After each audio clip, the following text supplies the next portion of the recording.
እኔ ማሜ የኔ ነው ብሎ ሲዋጋኝ ማለት ነው። ምድር ሁሉ የኔ ነች ከሌሎች ነቢያት የሚለይበት ምድርና ሰማይ ሞላው የጌታ ነው። ኦኬ። ስለዚህ አራተኛ የሚለይበት ምንድን ነው?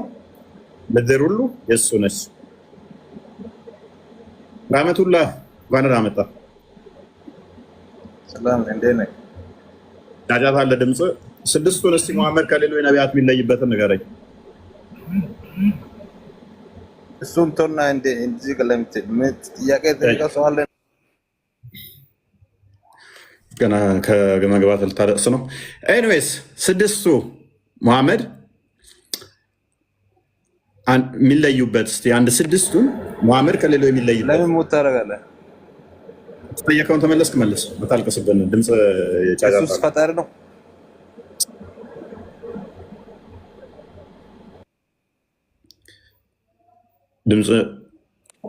ድምፅ እንትን እያለ ነው።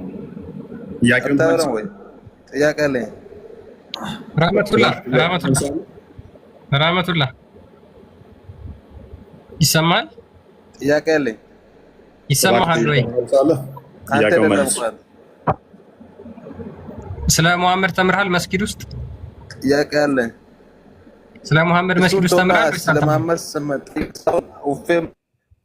መጠየቅ ነው። አንተ ዝም በል እኮ ተምርሃል? ስለ መሐመድ መስጊድ ውስጥ ጥያቄ ነው የጠየቅኩህ። ስለ መሐመድ መስጊድ ውስጥ ተምርሃል?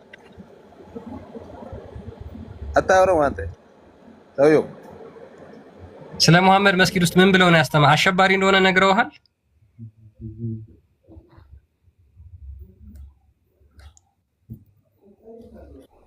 ሰኝ የሚባለው ኢየሱስ ፈጣሪ ነው። አታወራም? ጥያቄ አለኝ። ጥያቄ ካለ ትጠይቃለህ በኋላ። አሁን የተጠየቀው መልስ።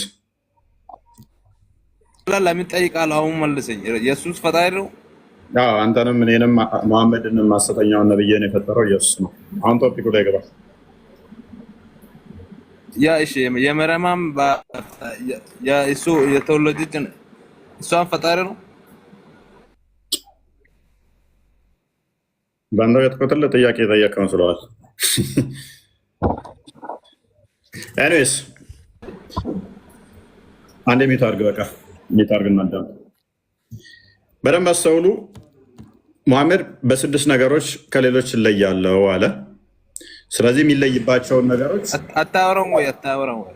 በእናትህ አስወርደው የለም ምንድን ነው ደንቆሮ የሰማለታ ምንድን ነው ያብዳል ነው የሚባለው። ሶሪ ሰኝ ክርስቲያን ነው ሙስሊም አይመስለኝም። ኦኬ ቀጥል ክርስቲያን። እሺ እንግዲህ ከሌሎች እለይባቸዋለሁ ብሎ የተናገረባቸው ስድስት መስፈርቶች አሉ በራሱ የተናገራቸው ማለት ነው። ስለዚህ ከነዚህ ከስድስቶቹ ውጪ ምንድነው ማለት ነው መሐመድን ከሌሎች እበልጥባቸዋለሁ ብሎ ያላቸው ነገሮች በሌለበት ሙስሊሞች ሊጠቅሷቸው አይገባም ማለት ነው። ሌሎች እንኳን አሉ ብለው የሚያምኑ ከሆነ ቤዚካሊ ግን እሱ የጠቀሳቸው ስድስት ነገሮች ራሱ በራሳቸው አስተምሮ መመታት የሚችል ነው። ማለትም የተሳሳተ እርስ በራሱ የሚጋጭ ያደርገዋል ማለት ነው። ትምህርቶቹን ስንመለከታቸው ለምሳሌ ቅድም የመጀመሪያውን እንደጠቀስንላችሁ ምን ይላል? እኔ ግልጽ ተናጋሪ ነገር ግን ሚኒንጋቸው ብዙ ትርጉም ያዘለ የሚል ነገር ተናግሯል። አሁን ግልጽ ተናጋሪ ከሆነ እንደ እስልምና ደግሞ ይላል ቁርአንም ግልጽና የተብራራ ነው ብሎ ይናገራል። ሙሐመድ ግልጽ ተናጋሪ ከሆነ ቁርአን ደግሞ ግልጽና የተብራራ ከሆነ ለሙሐመድ ነው ቁርአን የተሰጠው። ሙሐመድ ግልጽ ተናጋሪ ሆኖ አላህ ስለዚህ ቁርአንን ግልጽና የተብራራ አድርጎ አውርዶታል ማለት ነው። ያንን ቁርአኑም አፈርም ስለሚያደርገው ስለሚያጸድቀው ስለሚቀበለው ችግር የለውም። የምርም ቁርአን የተብራራ ነው ወይ ግልጽ ነው ወይ? ቁርአን ወደ 6000 ምናምን አካባቢ አንቀጾች አሉት። 114 ምዕራፍ አለው። የመጨረሻዎቹ ምዕራፎች ከመጨረሻ አካባቢ የሚገኙት ከ50 ምናምንኛው ምዕራፍ ጀምሮ ብታያቸው እጅግ በጣም አጫጭር 5 እና 10 እንኳን አንቀጽ አይሞሉም አብዛኞቹ ማለት ነው። ነገር ግን አንብባችሁ አንዱን ምዕራፍ አንብባችሁ ስለምን እንደሚያወራ እንኳን መረዳት አትችሉ። ስለምን እንደሚያወራ ማወቅ አትችሉ፣ መረዳት አትችሉም ማለት ነው። ቁርአን የግድ ለመረዳት ሄዳችሁ ወይ ሐዲስ ማየት አለባችሁ ወይ ሙፈሲሮች ከጊዜ በኋላ የመጡ ሙፈሲሮች ያንን የቁርአን አንቀጽ ያብራሩበትን ቼክ ማድረግ አለባችሁ ስለምን እንደሚያወራ ለማወቅ ማለት ነው። ስለዚህ ሙሐመድ ግልጽ ተናጋሪ ነው የሚለው ቁርአን ግልጽ ነው የሚለው ምንድነው ማለት ነው? ውድቅ ይሆናል ማለት ነው በራሳቸው አስተምሮ። አይዘር ሙሐመድ ተሳስቷል ወይም ደግሞ አላህ እየዋሸ ነው ማለት ነው። የሚሆነው ከሁለት አንዱ ነው። ያለ ሙፈሲሮች ያለ ተፍሲር ማውራት ይችላሉ እንዴ? ከና አይችሉም። ቁርአኑ ተፍሲር አይፈልግም። ቁርአኑ ተፍሲር አይፈልግም። ከሌሎች ነቢያቶች የምንለይበት ብሎ ግን ያስቀመጠው ይህንን ነው መስፈርት አድርጎ ያስቀመጠው። ለሌሎች ያልተሰጠውን ለእኔ የተሰጠኝ ብሎ ያለበት ማለት ነው። በምን አይቶት ነው ታዲያ? በምን ተረድተውት ነው? ሙስሊሞች እንዴት አድርገው ነው የተቀበሉት? ሲያስተምሩ ሰምታችሁ ታውቃላችሁ? በስድስት ነገሮች ነቢያችን ከሌሎቹ የሚለይበት በስድስት ነገሮች ነው ብለው ነቢያችን አሸባሪ ነው ብለው ሲያስተምሩ ሰምታችኋቸው ታውቃላችሁ? ነቢይ በምንድን ነው አንተበት ቆይ ጭምህን ነው የምላቸው ባገኘሁት ጥያቄው ላይ ነቢይ ከስድስት ነገሮች ከሌሎቹ በምንድን ነው የሚለየው? ቆይ አንተን ባላርድ ታየኛለህ። ሐላል ነው የማደርገው። አርደኝ ትበላለህ?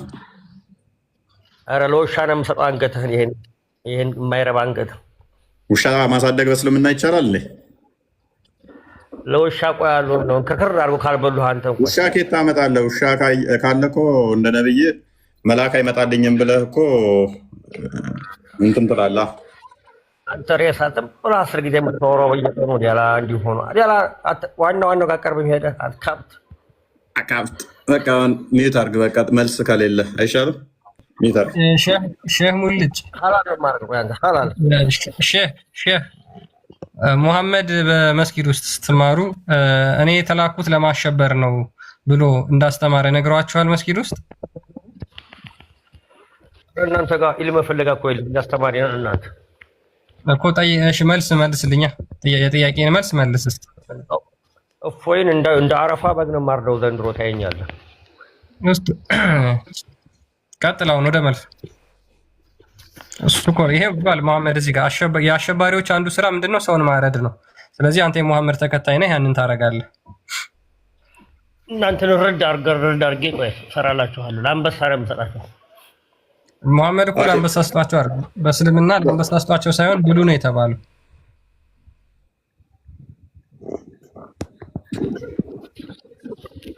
እፎይ ፈሱ መልስ አለ። እሺ መልስ መመለስ ትችላለህ? እፎይ ፈሱ መልስ መመለስ ትችላለህ? እሺ እስኪ ይህን መልስልኝ። መሐመድ ከሌሎች ነቢያቶች የሚለይበት በስድስት ነገር ነው። አንዱ ደግሞ በማሸበር ነው፣ ወይም ደግሞ በሽብር ድል ነሺ ተደርጌ ተልኬያለሁ ብሏል። ምን ለማለት ፈልጎ ነው? ስለ መሐመድ አታውራ መጀመሪያ። አንተ እኮ አይደለም አንተ ቀምባራ። ጥያቄ እየጠየቅኩ ነው። የት አባት አውቃለሁ እኮ ጥያቄ እየጠየቅኩ ነው፣ እንድትመልስልኝ ነው እኮ። የት አባት አውቃለሁ? ቅም ዘማቂተህ ነው አንዴ ወይ ጉድ! በነገራችን ላይ አጋንንት ነው እንደዚህ የሚጫወቱበት። አትፍረዱበት። ላይ ተጫወቱ። አጋንንት ነው እንደዚህ የሚያደርጉት። አዎ በእናትህ ሚዩት አድርገህ በቃ እንደበረብን ሚዩት አድርገህ በቃ ታጠብቅ። ኧረ ሚዩት አድርገህ እንዴ! እንደው ምን አድርገህ ነው የምትለው?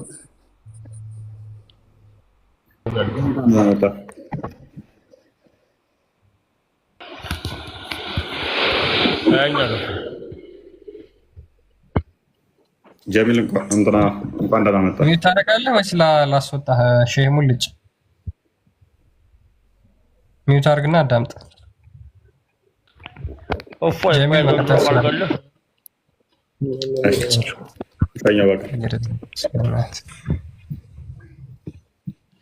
እሺ ጀሚል ሰላም ነው? እንኳን ደህና መጣህ።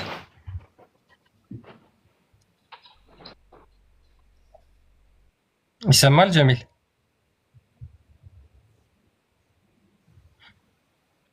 ጀሚል አለ? ሜቢ የተሰማ ከሆነ ሰላም ነው። እንዴት ነህ? ይሰማል ይሰማል። ኦኬ ሰምተዋል ጥያቄያችንን?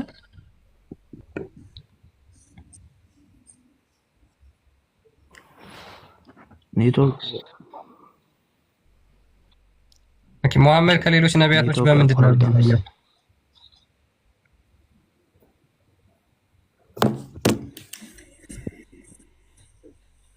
መሐመድ ከሌሎች ነቢያቶች በምንድን ነው የሚለየው? በብዙ ነገር ይለያል ከሌሎች ነቢያቶች። ለምሳሌ ነቢያችን አለይሂ ሰላቱ ሰላም የመጨረሻ ነብይ ናቸው። ያ እንደ መለያው ነው። ሁለተኛ ደግሞ ነቢያችን አለይሂ ሰላቱ ሰላም ለዓለም የተላኩ ነብይ ናቸው። ብዙ መለያዎች አሉ። እንደ ምሳሌ ነው ጠቅስላለሁ።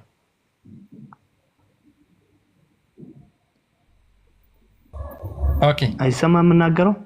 ኦኬ ይሰማል። ስለዚህ መሐመድ የመጨረሻ ነብይ ነው የሚለውን ነው እንትን የምትለው አንድ የሚለይበት እሱ ነው እያልክ ያለው አይደል?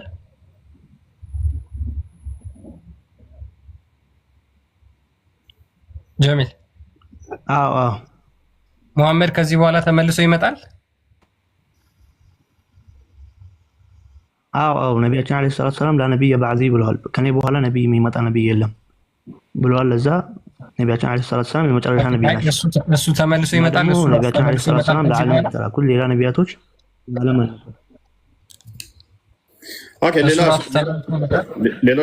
ሌላስ የሚለይበት አይሰማም? ሌላ የሚለይበት ምንም እየሰማህ እኮ አይደለም። ሌላ የሚለይበት ሁለተኛ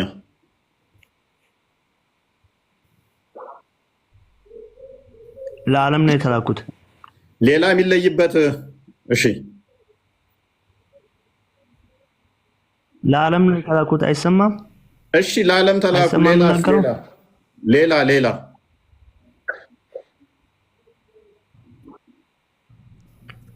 ሌላ ብቻ በአእምሮ አሁን አልመጣልኝም። ታውቀዋለህ ጀሚል ታውቀዋለህ። ራሱ እለይበታለሁ ያለውን ንገረን።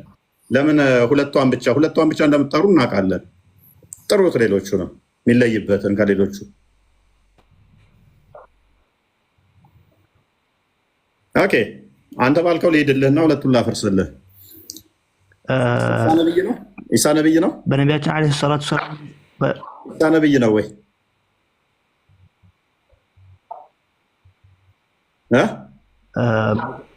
መጀመሪያ ልንገርህ፣ ኢሳ ነብይ ነው። ከዚህ በፊት ያለው ነብይ ነቢያችን አለይሂ ሰላቱ ሰላም የመጨረሻ ነብይ።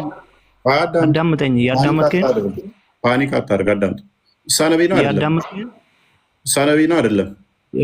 የመጀመሪያ ኦኬ ኔት አድርገህ የመጀመሪያ የነገርኩህ ሐዲሱን ከፍ አድርግለት። አረብኛውን አድርግና አንብብ። ነብይ በምን እንደሚለይ አንብብና ይሄንን አስረዳ።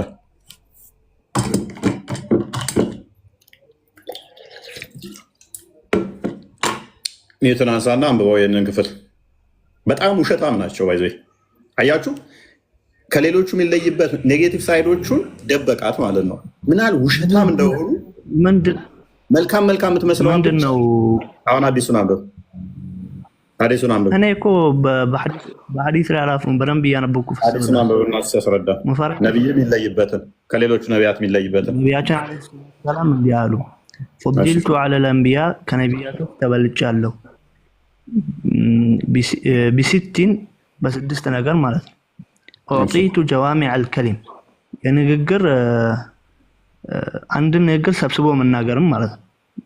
አንድን ንግግር ተናግሬ ብዙን ነገር ማስጠቀምን ተሰጥቻለሁ። ወኑሲርቱ ተረድቻለሁ ቢሩዕቢ በፍራቻ ማለት ሰው እንዲፈራኝ ተደርጓል። ጠላቴ ማለት ነው። ወኡሕለት ሊየል ገናኢሙ ምርኮ ለእኔ ሐላል ተደርጋለች። ለሌላ ነቢያቶች ምርኮ ሐላል አልነበረችም። ወጁዒለት ሊየል አርዱ ጠሁራ ምድር ለእኔ በአጠቃላይ ንጹህ ሆናለች። ስለዚህ ሙሐመድ አስፈራሪ ነው አይደለ? ሌሎች ከፍ አድርጋለሁ። አልጨረስኩም። ከፍ አድርገው መዝጊድ ለኔም ምድር በአጠቃላይ ለኔ መዝጊድ ሆናለች።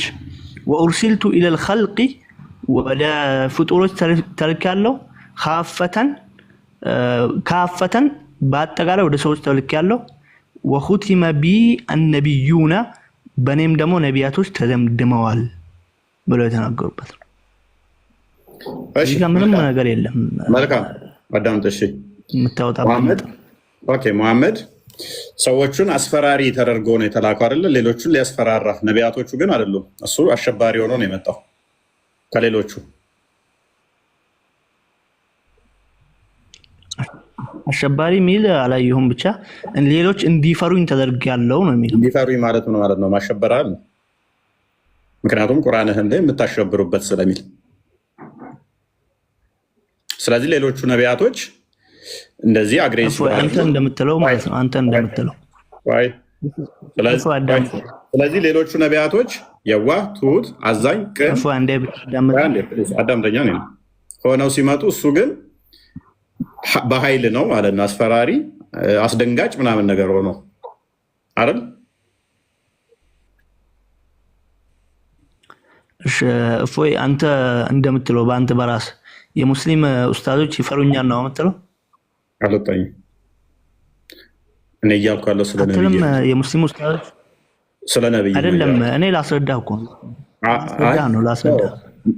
ነብይህ እንደዛ እየፎገረ ነብይህ ነቢያቶች ይፈሩኛል እያለ ነው ወይንስ ከነቢያቶች የምንለይበት? እኔ ምሳሌ ላስረዳህ። ምንም ምሳሌ ያስፈልግም። ነብይ ያለው ከሌሎቹ ነቢያቶች ይልቅ በስድስት ነገር እኔ እታገዛለሁ አለ። አንደኛ በሽብር ይታገሳል። ሁለተኛ ምርኮ ገንዘቦች ጦር ይማርካል፣ ይዋጋል። አንድ የሱራ 8ን ክፈተው ቁጥር 1 ላይ የጦር ገንዘብ የዘረፋ ገንዘብ የኔ ነው አለ። ስለዚህ ሌሎቹ ነቢያቶች ዘራፊ አልነበሩም ማለት ነው። ጦር ተዋግተው አይዘርፉም ነበር። መሐመድ ግን ለእኔ ተፈቅዷል። መሐመድ ብቻ የተፈቀደው ዋሸው። ነቢያቶች ሌሎቹ ይዘርፉ ነበረ፣ ነቢዩም ይዘርፉ አልነበረም። እሺ ከጦር ዘረፋ ገንዘቦች ይጠይቁ። የዘረፋ ገንዘቦች የኔና ያላህና የመልእክተኛው ናቸው። ሐዲሱ ምን ይላል? አዳምጥ አንተ ራስህ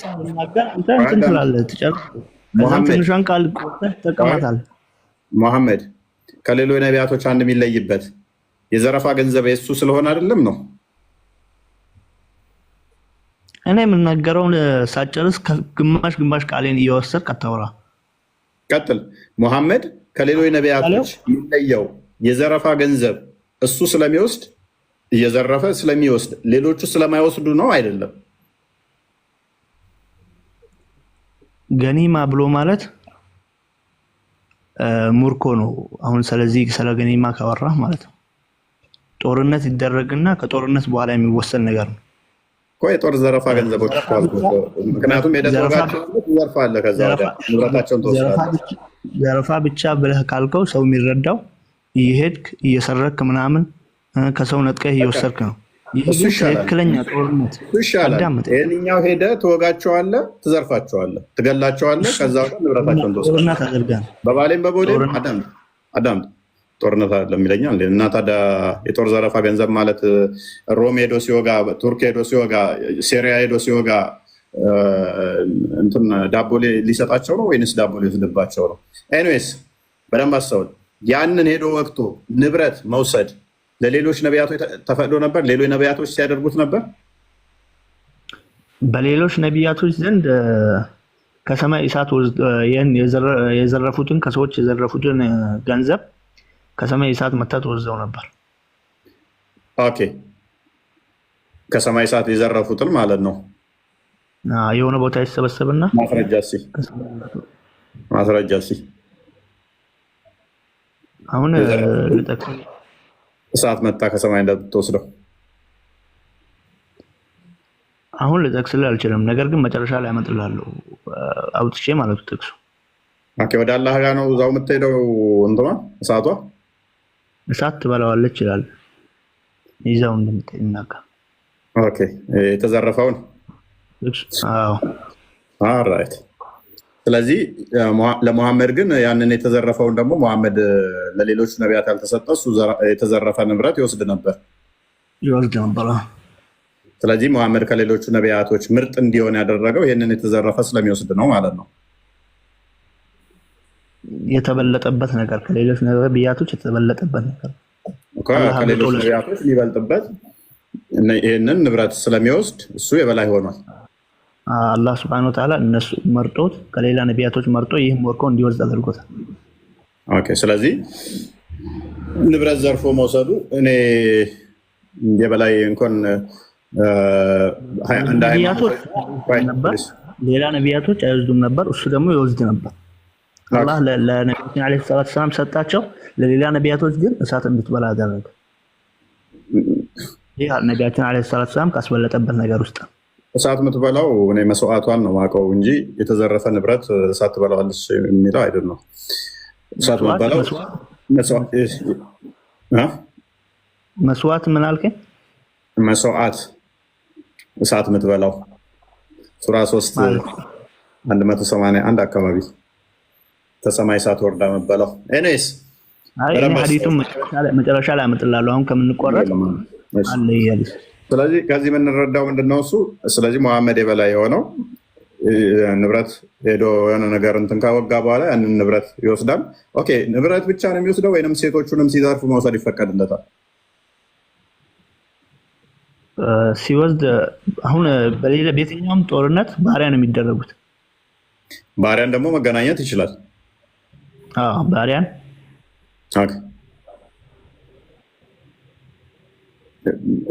እንትን አለው፣ ገደብ አለው። እዚህ ብቻ ነው የእነኝህን ባሪያዎችን መገናኘት የምችለው መውሰድ የምችለው ተብሎ ይገደባል። በባሪያ እንደፈለክ መጠቃቀም ትችላለህ። ኦኬ። ስለዚህ ያንን የማረካቸውን ንብረቱ ናቸው፣ ለእሱ ተፈቅደውለታል። ከፈለገ ለሌላው መስጠት ይችላል፣ መሸጥ ይችላል፣ መውሰድ ይችላል። ስለዚህ የራሱ እንትን አድርጓቸዋል። ይሄ ለመሐመድ ብቻ የሚፈቀደው ማለት ነው። ባሪያን ሙርኮ በዛ አጠቃላይ ሙርኮ መውሰድ ለነቢያችን ዓለይሂ ሰላቱ ሰላም ነው የተፈቀደው። ኦኬ። እነኚህ ሁሉ ንብረቶች ሌላ ከሱ ጋር የሚቀናቀን የተሰጠው አካል አለ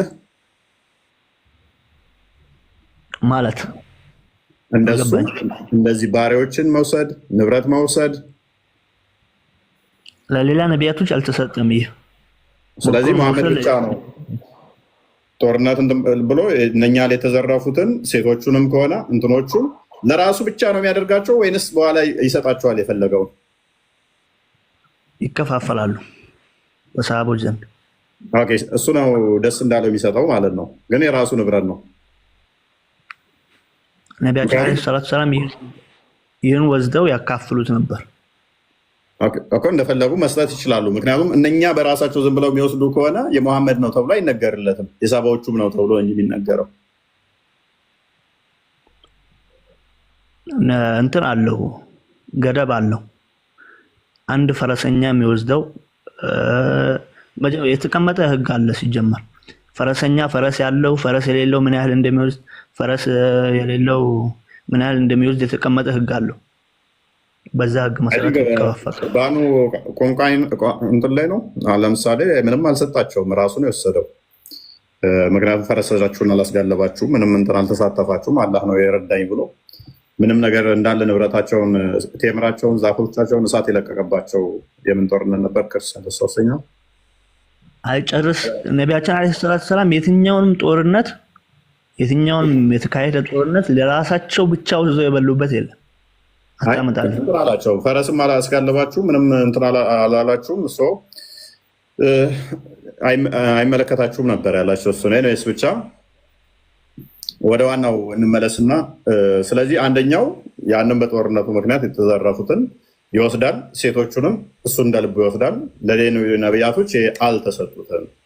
አንደኛ ነቢያችን የሚለይበት የሚበልጥበት ምርኮችን መውሰድ ስለሚችል ነው አይደለ? ሌላ ነቢያቶች ምን ይደረጉ ነበር? እሳት ይበላው ነበር፣ በቃ ይጠፋ ነበር። ነቢያችን ወደ እነሱ እንዲወሰዱ ተደረገ። ስለዚህ መሐመድ የወሰዳቸው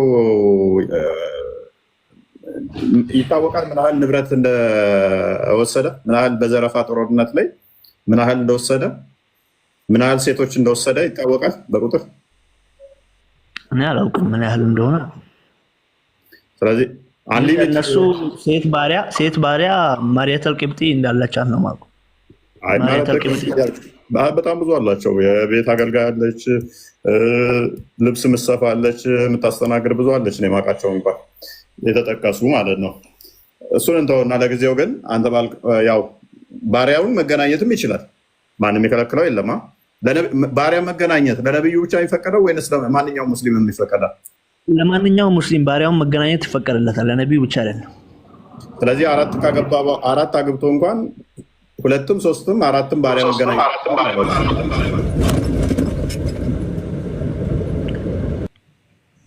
የሚከለክለው ገደብ አለ ለባሪያ? አዎ ይፈቀዳል፣ ሐላል ነው። አይሰማም? ይሰማል። ገደብ አለው ወይ?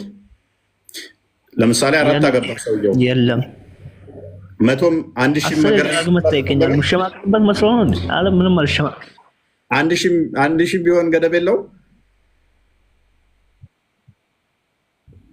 ቅድም አልጠየቀኝም ይሄን ጥያቄ? እሺ ገደብ የለውም። ይሄን ጥያቄ ቅድም አልጠየቀኝም። ለምን እሺ መልሰህ መጠየቁ አስፈለገ? ኖ ቅድም ምን አልከኝ መሰለህ? የፈረስ ገደብ በፈረስ አለ ስትለኝ እና እሺ ለምን መልሰህ መጠየቁ አስፈለገሽ? በባሪያ ለሌስ ብዬ ነው። ምናልባት ሳገባ ወደፊት ሚስቴር እንዳነጥቀኝ ነው። እንትና አብዱል ጀሊል ነው የሚባለው። እፎይንስ ለመግደል እያወራችሁ ነው።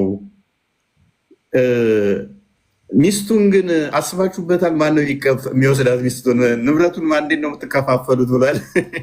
ሀዲስ ማይቀበለው ኡስታዝ። እኔስ እሺ ወደ ሁለተኛው እንለፍ። ሁለተኛው ላይ በማስፈራራትስ ሁኔታ እኔ በሽብር እታገዛለሁ የሚለው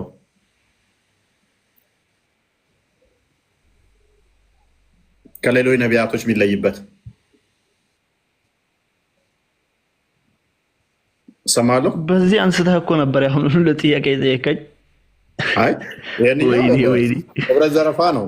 ዘረፋ በዚህ አልነበር እንደ ጠየቀኝ አሁን ሁሉ ጥያቄ ነው። የዘረፋ ገንዘቦች ራሱን የቻለ አንደኛው የሚለይበት ነው።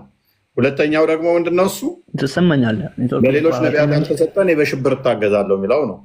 ሰዎች እንዲፈሩኝ በልባቸው ላይ ሽብርን በመጣል እታገዛለሁ የሚለው ነው። ሁለተኛው አልሰማም። ክርስቲያን ቀጥልሽ። ያንተ ይሰማል። ኖርማል ያንተ ሁለተኛው ስትል እኮ ነው። ወደ ሁለተኛው ስትል አንደኛው ላይ ነው ያለው። አይ መጀመሪያው ላይማ እስካሁን የጦር የሚለይባቸው 6 ነገሮች ውስጥ አንደኛው የጦር ዘረፋ ነው። እሱን ተነጋገራችሁ። የሚዘረፉት ምን እንደሆኑ፣ ለማን እንደሚከፋፈሉ፣ ደግሞ ገደቡም እስከምን ድረስ እንደሆነ ምናምን ማለት ነው። ሁለተኛው ደግሞ ሙሐመድ ሽብር ወይም ደግሞ በሽብር ድል ነሽ ተደርጌያለሁ የሚለው ነው። እዚህ ላይ እንድታወሩ ነው ጀሚል። እነማንን ነው የሚያስፈራራውና በሽብር ድል የሚያደርጋቸው ጀሚል?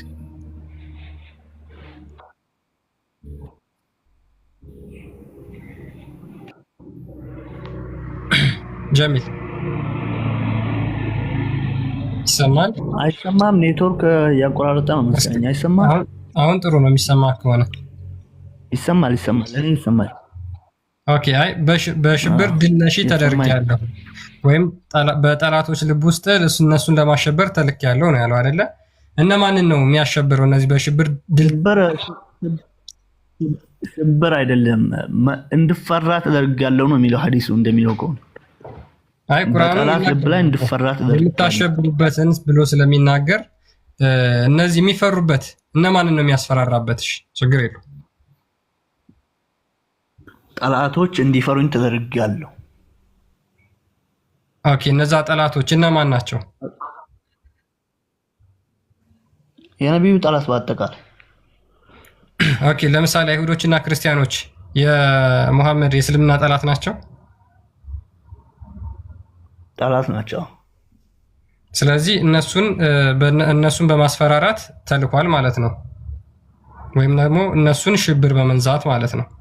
እየጠየቀኝ ያለው ስለመላኩ በምንድን ነው የተላኩት ነው እያልከኝ ያለው ወይስ በምንድን ነው የተነጠሉት ነው እያልከኝ ያለው? እኮ የተለየበት እኮ አንዱ ይሄ ነው አይደለ? ጠላቶቹን በማስፈራራት በምንድን ነው የተላከው አትበለም። በዚህ ነው የተላከው ብለህ እንትን አትበል። እየጠየኩህ እኮ ነው ጀሚል። ስለዚህ አይሁዶችንና ክርስቲያኖችን ክርስቲያኖችን አሁን ለምሳሌ ሱራ 8 ላሳየህ እንዴ። በሽብር ድል ነሺ ተደርጊያለሁ ነው የሚለው ሱራ 8 60 ላይ ለምሳሌ ይሄንን እስኪ አንብብና አንተን ትንትልናለህ ወይም ላንብብልህ። እኔ አይደለም ጥያቄ ማለት ነው ነብዩ በምን ተለይተዋል ነው ወይስ በምንድን ነው የተላኩት ብለህ የጠየቁ ጥያቄ መጠየቃቸው? አዎ እኮ ሲላክ እኮ ከሌሎች ግልጽ እኮ ነው ጀሚል። ለምሳሌ ሌሎች ነቢያቶችና መልእክተኞች ተልከዋል። ቆይ አንዴ፣ ሌሎች ነቢያቶችና መልእክተኞች ተልከዋል። እነሱ ሲላኩ የራሳቸው ይሆናል አላቸው። ሙሐመድ ግን ሲላክ ከነዚህ ከተላኩት ነቢያትና መልእክተኞች የሚለይበት መንገድ አለ። አሁን እነሱን ነው እያወራን ያለ ነው። ስለዚህ መላኩ ተለይቶ ከመጣበት ነገሮች ጋር የተያዘ ይሆናል ማለት ነው፣ አይነጣጠልም። ኦኬ። ስለዚህ የመጀመሪያው በምንድነው ማለት ነው? በዝርፊያው ተለይቶ ተልኳል። የተለየ መልእክተኛ ሆኖ የተላከበት አንዱ የጦር ዘረፋ በለሱ የተፈቀደለት ስለሆነ ነው። ሁለተኛው ደግሞ ጠላቶቻቸውን በማሸበር ነው አልከኝ። እነዛ ጠላቶች ደግሞ አይሁዶችና ክርስቲያኖች ናቸው አልከኝ አይደል ጀሚል? እዚህ ድረስ ተግባብተናል። እነሱ ልብ ላይ ይፈራ ነበር፣ እንዲፈራ ተደርጋለሁ። ከተነጠልኩበት ነገራቶች ውስጥ እነሱ ልብ ላይ እንዲፈራ ተደርጋለሁ አሉ። ኦኬ። በሌላ ነገርስ ማስፈራራት ይችላል? ለምሳሌ በማሸበር ማሸበር ስትል እንዴት ነው የፈለከው? አሁን ለምሳሌ ግልጽ አድርግልኝ። በጦርነት እኮ ተፈርቻለሁ የሚለው በምንድን ነው? ስለዚህ የኔ ጦር ትንሽም ቢሆን ይፈራሉ ማለት ነው። ኦኬ። ስለዚህ ክርስቲያኖች ሙሐመድን በጦርነት ማሸበር ይችላል ማለት ነው አይደል? ምንም እንኳን ጦሩ እንኳን ትንሽ ራሱ ቢሆን ክርስቲያኖች የሙሐመድን አሸባሪነት እንዲፈሩ ተደርገዋል። ማለትም ሙሐመድ የተለየበት አንዱ በዛ ነው። እስኪ አሸባሪ ማለት ምን ማለት ነው? እስኪ ፍታልኝ። አሸባሪ ማለትማ ያው ቃሉ እንደሚለው ነው፣ ማሸበር ማለት ነው። እስኪ ለምሳሌ ምን ማለት ነው? እስኪ አሸባሪ ማስፈራራት፣ እንዲፈሩ ማድረግ። ሱራ 8 60 አንዴ ክፈተውና አማርኛውን አንብበው፣ ቁርአኑ በስራ ስለሚናገር። አማርኛ እንዳታነብልኝ፣ አረብኛ በአረብኛ የሚፈታዩ ለማማለለም ብለህ እያወራኸኝ ያለው እኮ በአማርኛ። ኦኬ ቀጥል። ክርስቲያን በአማርኛ ባወራልህም አረብኛ በአረብኛ ነው የሚፈታው። አንዴ አዳምጥ። አረብኛ በአማርኛ አይፈታም። አዳምጥ። ችግር የለውም። እዚህ ህጻጽ ካለው ቋንቋ ላይ ትቀጥላለህ፣ ምንም ችግር የለውም። ያ ቅድም ግን የተናገርከው ፕሪሚሲስ የሰራንበትን እንዳንረሳ የተላከው ለማስፈራራት ነው፣ ጠላቶች እንዲፈሩት ነው ብለህ ተናግረሃል። እነዛ ጠላቶቹ ደግሞ አይሁዶችና ክርስቲያኖች ናቸው በሚለው ተስማምተናል። ስለዚህ ሱራ 8 60 ላይ የሚያስፈራራበት መንገድ በጦርነት እንደሆነ በማሸበር እንደሆነ ይናገራል። ሱራ 8 60 ምን ይላል መሰለ? ለእነርሱም ከማንኛውም ኃይልና ከታጀቡ ፈረሶች የቻላችሁትን ሁሉ በእርሱ የአላህ ጠላትና ጠላታችሁን ሌሎችንም ከእነርሱ በቀር ያሉትን የማታውቋቸውን አላህ የሚያውቃቸውን መናፍቃንን የምታሸብሩበት ስትሆኑ አዘጋጁላቸው። ስለዚህ የሚያስፈራራው በምንድን ነው ማለት ነው? በማሸበር ነው አይደል ጀሚል?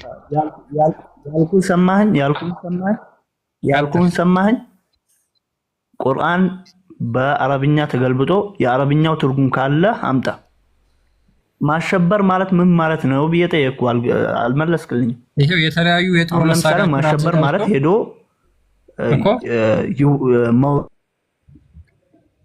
መውረድ ሊሆን ይችላል። አዳምጠኝ።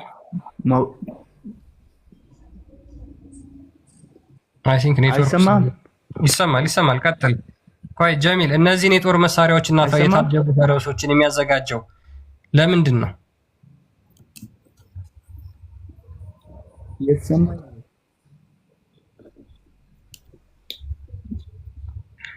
ኔትወርኩ እነዚህ የታጀቡ ፈረሶችንና ኃይሎችን የተለያዩ ኃይሎችን አዘጋጁ እያላቸው ያለው ለምንድን ነው ነው እያልኩ ያለሁት።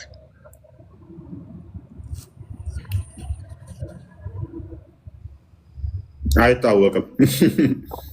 አሁን ምልህን ትሰማለህ ክርስቲያን? አዎ ይሰማል። አረብኛውን ገልብጠውና ማለትም ተፍሲር ማለት ነው። ቁርአን የሚፈሰረው ሲጀመር በአማርኛ አይደለም።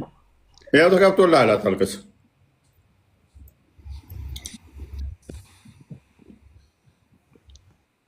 አንብብ። በስነ ስርዓት እያወራን ነበርኩ እኮ ማለቃቀስ ጀመርክ እኮ። ቁርአንን በአማርኛ እየተግባባን መደበቅ አይሰማም እንዴ? ያን ድምፅ እኮ እየተቆራረጠ ነው፣ እያስቸገረ ነው። ቀጥል። አሁን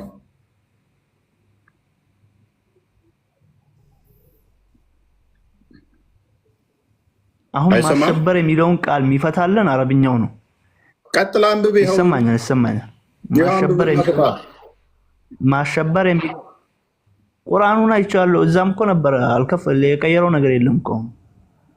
ማሸበር የሚለውን ቃል የሚፈታልን አረብኛው ነው።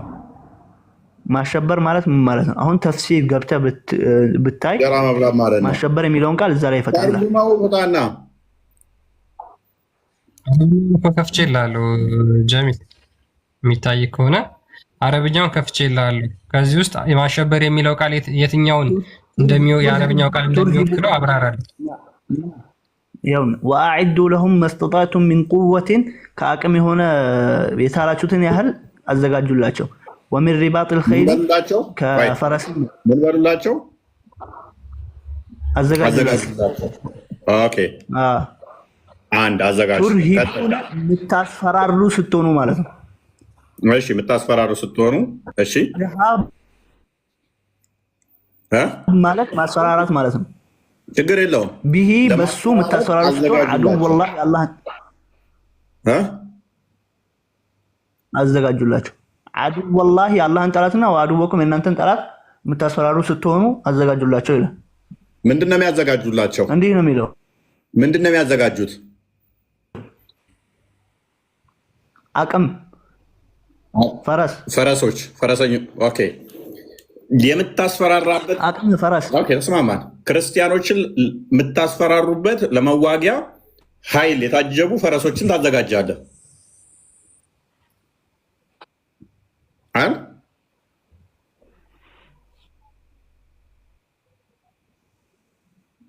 ፈረሶቹ የምታዘጋጁላቸው ሰላም ልትሏቸው ነው ወይንስ የምወጉበት ነው?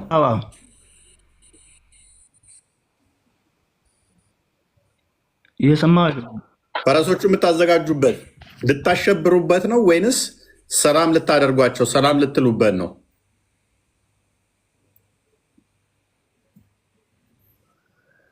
ፈረሱም የምናዘጋጀው የአላህን ጠላትና የመልእክተኛውን ጠላት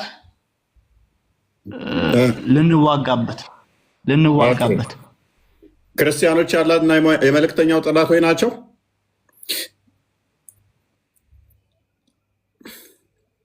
አይሁዶች እና ክርስቲያኖች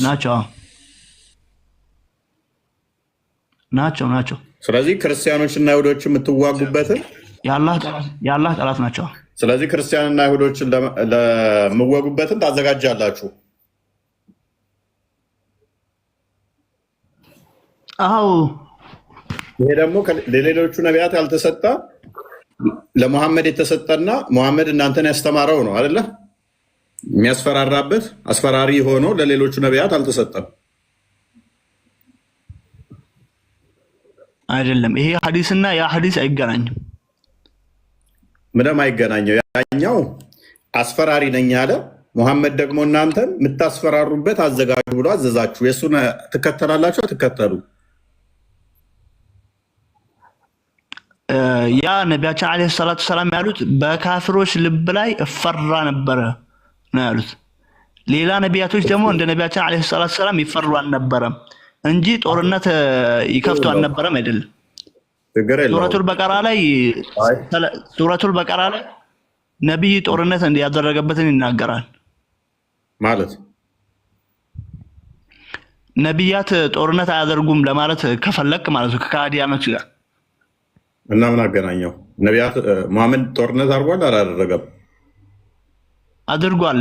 እዚህ ጋር አሁን ሌላ ነቢያቶች ጦርነት አያደርጉም እንደ ነቢያቶች ሌላ ነቢያቶች ምንም አይፈሩም፣ ጦርነት ምንም አያደርጉም ነበረ ለማለት ከፈለክ ማለት ነው። እንደዛ አይደለም። ነቢያቶች ጦርነት ያደርጉ ነበር።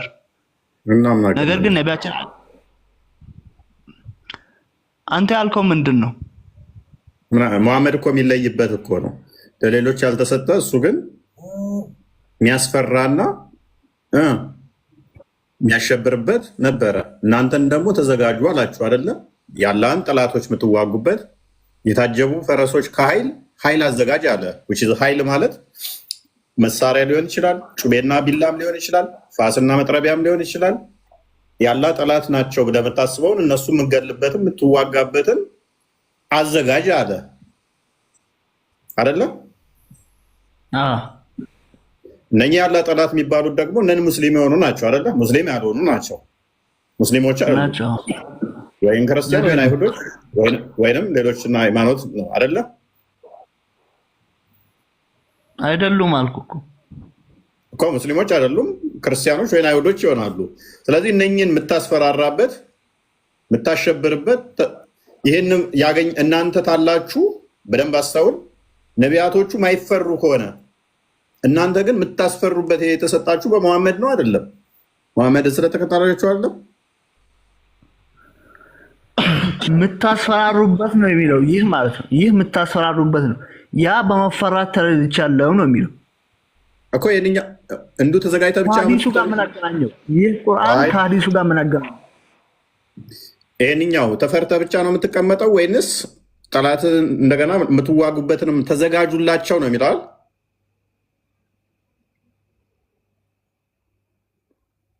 አለኝ አለ።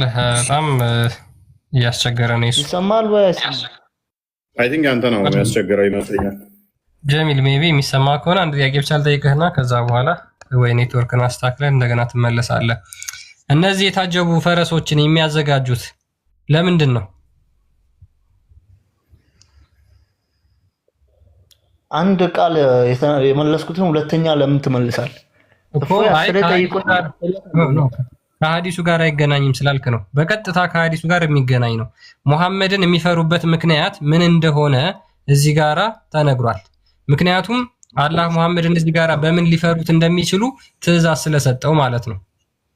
ስለዚህ በጠላቶቹ ላይ ወይም ደግሞ ጠላቶቹ ይፈሩታል ተብሎ የተነገረለት ሙሐመድ ማለት ነው ሐዲስ ላይ። እዚህ ጋር ደግሞ ሊፈሩት የሚችሉት በምንድን ነው የሚለውን ያስቀምጣል ማለት ነው። ይህ በምንድን ነው የሚያስፈራራቸው? ነብዩ አሁን በዚህ ነገር ነው የምፈራው ብሎ ተናግረዋል። ይሄው ቁርአኑ እንደፈራ የተደረኩት የጦር መሳሪያንስ በማዘጋጀቴ ነው ብሎ ተናግረዋል። የሚያስፈራራበት እሺ በምንድን ነው? ቁርአኑሽ ነብዩ እንዲፈሩ የተደረጉት ጦር መሳሪያ በማዘጋጀታቸው የሚል ነገር ተናግረዋል። ሙሐመድ ያላህ ጠላቶችን የሚያስፈራራ ነው በቀልባቸው ላይ ዝም ብሎ ነው የሚጥልባቸው። ሙሐመድ ያላህ እንደተናገረው ማለት ነው። እንደፈራ ጠላቶችን ወይም ጋር እየተደማመጥና ሙሐመድ ያላህ ጠላቶችን አስፈራሪ ተደርጎ ከሆነ የመጣው ሉክ ያላህ ጠላቶችን እንዲያስፈራራስ ከተደረገ የሚያስፈራራው በምን መንገድ ነው? እሺ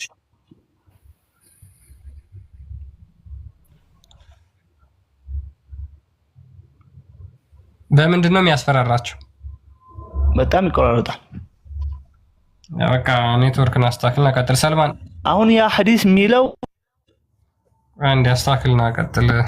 ምክንያቱም ምንም የማይነጣጠሉ ሁለቱ ይሄ ቁርአን ሐዲስ አይነጣጠልም እኮ። ኔትወርክ አስቸገረ እኮ ጀሚል፣ ምን እናድርግ? እሺ የሚሰማ ከሆነ ቀጥል እስኪ። ይሰማል? አሁን አይሰማም? እስኪ አሁን ጥሩ ነው። ቀጥል እስኪ አንዴ የሚሰማ ከሆነ ግልጽ ነው። ምንም የሚነጣጠል አይደለም ነው እያልኩ ያለሁት። ይሰማኛል። ኦኬ ቀጥልሽ ከተሰማ።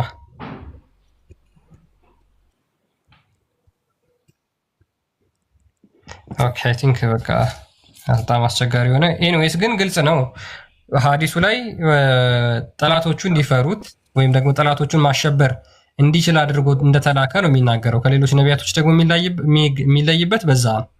ከስድስቱ አንዱ የሚለይበት በምንድነው? በጠላቶቹ ልብ ውስጥ ሽብርና ማስፈራራትን አድርጎ እንደላከው ተናግሯል። የሚያስፈራራው ደግሞ በምንድነው የሚለውን ነው እዚህ ጋር ያስቀመጠው ይሄ ቁርአን አንቀጽ ማለት ነው። ስለዚህ ሁለቱ ኢንተርሌትድ በምንም ሊለያይ አይችልም ማለት ነው። እዛ ጋር አንተ ታስፈራራለህ፣ አንተ አስፈራሪ ነህ ብሎ ላከው። በምንድነው ማስፈራራው? በምንድነው የሚያስፈራራው የሚለውን ደግሞ እዚህ ጋር ቁርአኑ ግልጽ አድርጎ ይመልስልናል። የሚያስፈራራው በምንድነው? የአላህ ጠላቶችን የሚያስፈራራበት ከማንኛውም ኃይልና ከታጀቡ ፈረሶች አዘጋጁ። ለምን? ጠላታችሁንና የአላህን ጠላትና ጠላታችሁን ሌሎች በእርሱ በቀር ያሉትን የማታውቋቸውን አላህ የሚያውቃቸውን የምታሸብሩበት ስትሆኑ አለ። ስለዚህ ሙሐመድን አዘጋጅ ያለው በምንድን ነው? በምን እንዲያሸብርና እንዲያስፈራራ ነው ማለት ነው? በጦርነት ነው ማለት ነው። እነዚህ ፈረሶች ደግሞ የሚጠቅሙት ለምንድን ነው? ምንም ጥያቄ የለውም። ሊዝናኑባቸው አይደለም። ሙስሊሞች ተስማምቷል እኮ እሱ ላይ በፈረስ የታጀቡ ኃይሎች እንደሚያዘጋጁ እሱ ላይ ተስማምቷል። አይ ቲንክ በሽር ምንድነው ከዛኛው ጋር ተገናኘልኝም የሚል እንጂ ክርስቲያኖች እና አይሁዶችን ለማሸበር እንደሚዘጋጁ እንደዛ እንደሆነ አቡ አይደርም እኮ ተናግረውታል ከዚህ በፊት ተዘጋጁ። አሁንም ኔትወርክ በጣም ያስቸግራል። ያ ትንሽ እንትን እያለ ነው አንተ። ኤኒዌይስ ምንድነው እሱ። ስለዚህ እንደዛ ከሆነ ምንም እኮ ጤናማም አይደለም እኮ ጤናማም አይደለም። በዚህ እንደዚህ አይነት አስተምሮ ቢኒ እንኳን ደህና መጣ። እንደና ቆየ። እንዴት ናችሁ? ሰላም ሰላም።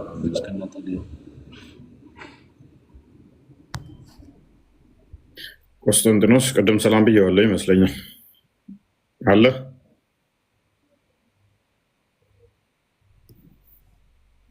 ኦኬ።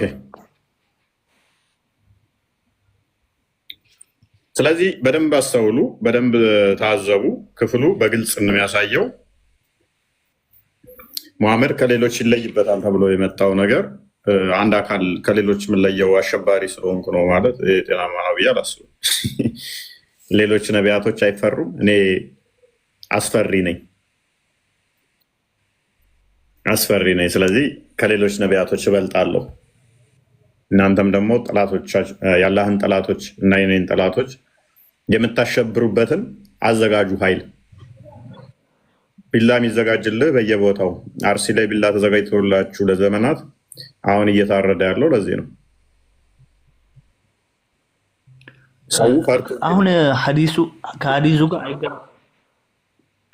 ከሀዲሱ ጋር አይገናኝም ብለህ ማለት ነው። አንድ ቁርአኑን እያወራው ነው። ሀዲሱማ መሐመድም የለም። ስለዚህ ሰዎች እንዲፈሯቸው በቃ የሆነ እነሱ የበላይ እንዲሆኑ እንዲሰማቸው እያንዳንዱ መሳሪያ ኃይል አዘጋጅተው ያስቀምጡላል። ለዚህ ነው እንትናም አቡ አይደርም ቢላ እንኳን አላዘጋጃችሁም፣ ቢላ እንዴት እንትን ትላላችሁ?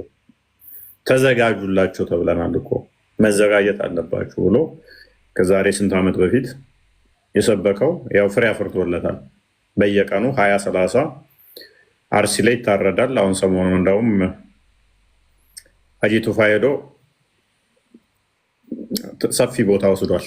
ምክንያቱም ተገለው ስላለቁ ኦርቶዶክሳውያኑ እዛ አካባቢ ላይ ስለጸዱ እዛ አስተዳደሩ የጥጆ አስተዳደር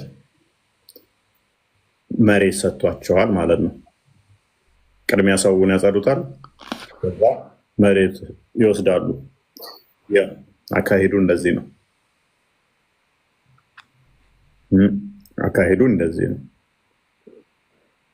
ተዘጋጁላቸው። የኛው ተኝተዋል፣ ቢላ ይወረድልሃል። ይሄ ጤናማ አስተምሮ አይደለም፣ ጤናማ አይደለም። ምክንያቱም ምድር ሁሉ የአላህና የሙሐመድ ለእኔ ተሰጥታኛለች ብሎ ስለሚያምን ሙሐመድ ለእኔ ንጹህ ተደርጋ ተሰጥታኛለች ብሎ ስለሚያምን የግዴታ ሙሐመድን እንደ ነቢይ እስካልተቀበልክ ድረስ ወይም ጂዚያ ትከፍላታለህ፣ እርኩስ ነህ ተብለህ ስለምትታመን ለአላህ ጠላት ነህ ተብለህ የምትታመን። የአላህን ጠላትና የሙሐመድን ጠላት ደግሞ መዋጋት ግዴታ ነው። ምድር በሙሉ የኔ ነች ብሎ ክሌም አደረገ።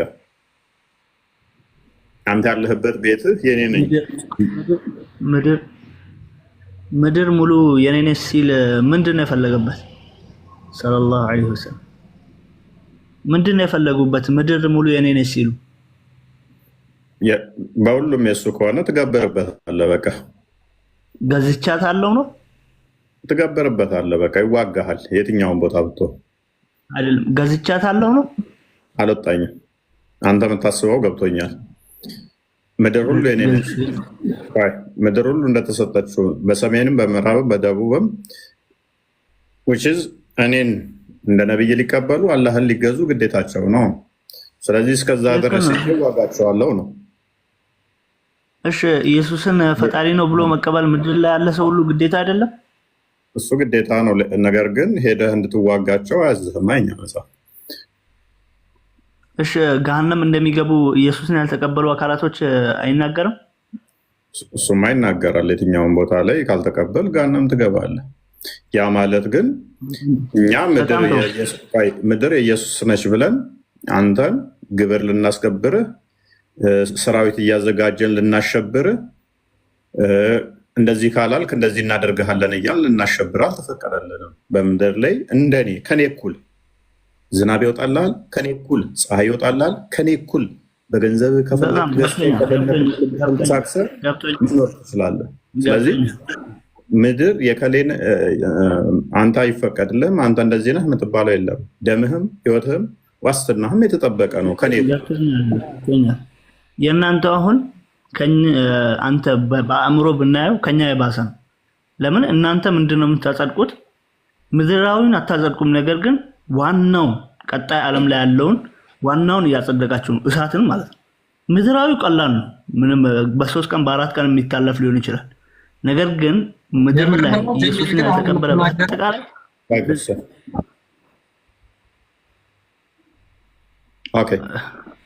ወደዛ ስትሄዱ ግን እሳት እንደሚገባ ነው የምትናገረው። ያው ነው እንደው የባሰ ነው ማለት በአእምሮ ቢኬድ። ስለዚህ እሺ ተዋጋኸው፣ ሄድክና ገደልከው፣ ያ ሰውዬ ገነት ይገባል? ያ ሰውዬ አይገባም። ታዲያ ምንድነው የጠቀምከው? ምድሩን በእንትን ሲሆን በለኸው ምንድነው የጠቀምከው? እኛ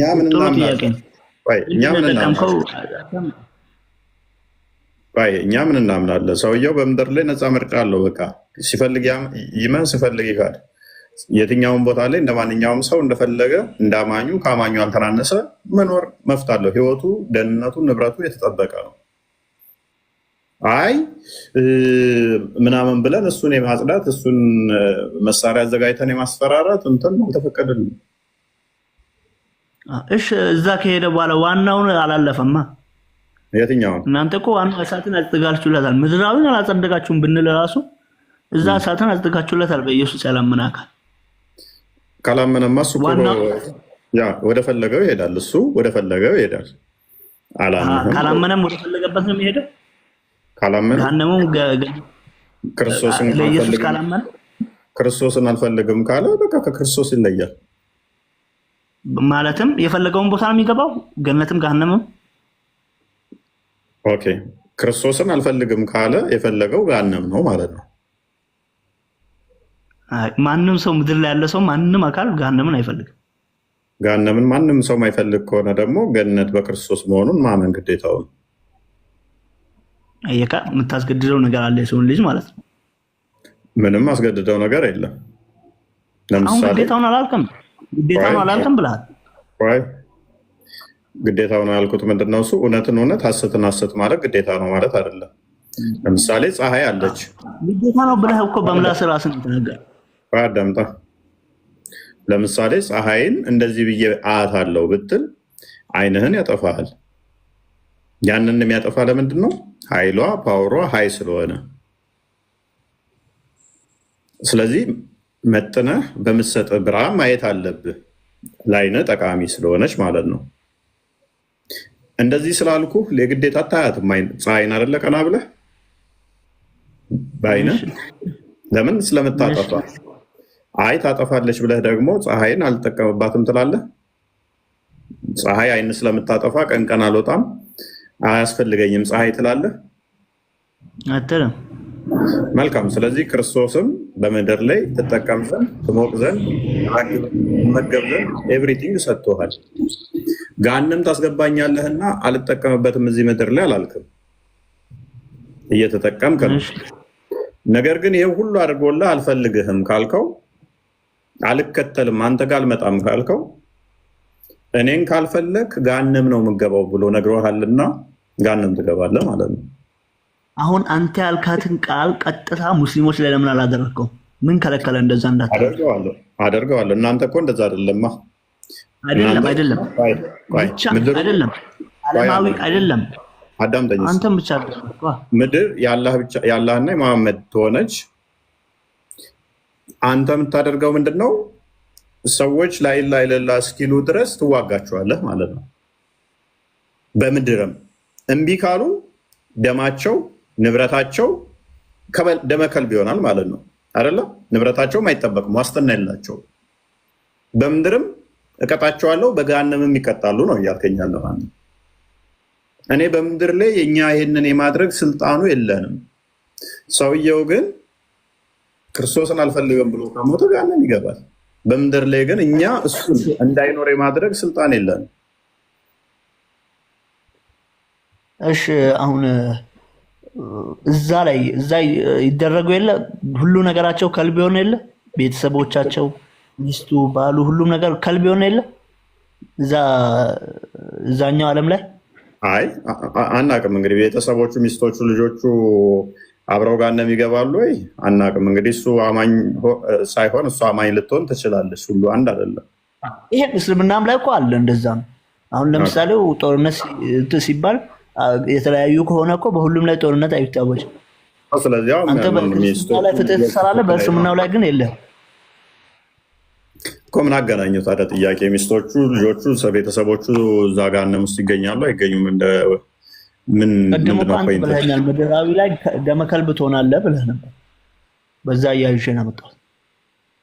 ያንተ ነዋ፣ ያንተ እኮ ነው። አሁን የመሐመድ ነው መሬት ካልከኝ ከዛ የመሐመድ ነው ትልና እኔ እንዳልኖር ምን ታደርገኛለህ? ነሰሰርሊ መጽሐፉ ሰዎች ከሆኑ ጂዚያ ትቀበላቸዋለህ አይደለ? አይሁድና ክርስቲያኖችም የመጽሐፉ ሰዎች ካልሆኑ ደግሞ አንድ አማራጭ ነው ያላቸው፣ እስልምና መቀበል። እምቢ ካሉ ግን ደመከልብ ነው የሚሆኑት አይደለ? ሌላ አማራጭ። ስለዚህ እኔ አሁን ለምሳሌ ክርስቲያን ነኝ። አንድ የምተርፍበት ነገር ምንድን ነው? እንዳገለኝ ገንዘብ እየከፈልኩ እኖራለሁ። አንድ ዋቄ ፈታ የሆነ ለምሳሌ ኢትዮጵያ ውስጥ ዋቄ ፈታ ክርስቲያን አይደለም፣ ሙስሊም አይሁድ አይደለም። እሱ ላይ ምንድነው የሚደረገው? እስልምናን ተቀበል ይባላል፣ ዳዕዋ ይደረግለታል፣ ይመከራል። አልቀበልም። ቤት እስልምና ሐሰተኛ ነው፣ አልቀበልም። ዋቄ ፈታ ነው ትክክል። ቤት ጦርነት ይታወጃል። ህዝብ ሲሆን አንድ ተራ ከሆነ አይደለም። ተራማ ከሆነ በጥፊም ብለህ እንትን ትለዋለህ። ኤኒዌይስ ስለዚህ ይህን አካል እንዳይኖር ጦርነት ይታወጃል። እስልምናን ተቀበሉ ማለት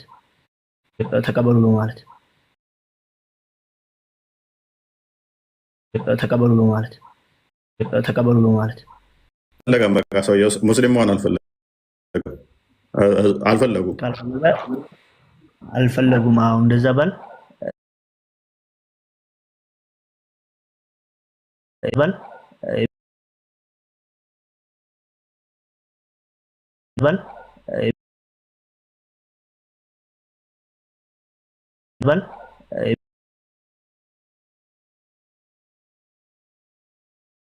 ሲፈልግ እንደዛ ይኖር።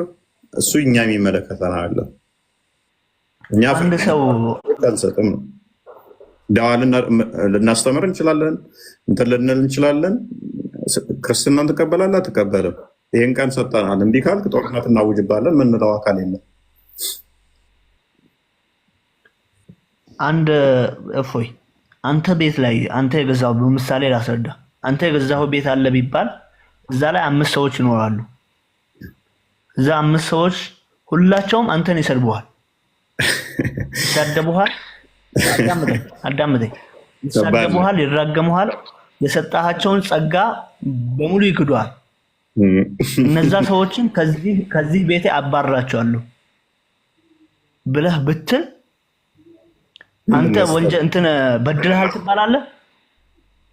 ኦራይት አሁን ጀስቲፋይ ለማድረግ እንደሞከረ ይኸው ምን ሊለን መሰላችሁ? ከዛ አይደለም ካልኩኝ አየ ምድር የመሐመድ ነው፣ ለመሐመድ ተሰጥቷል። ስለዚህ አንተ ያለህ መሐመድ መሬት ላይ ነው።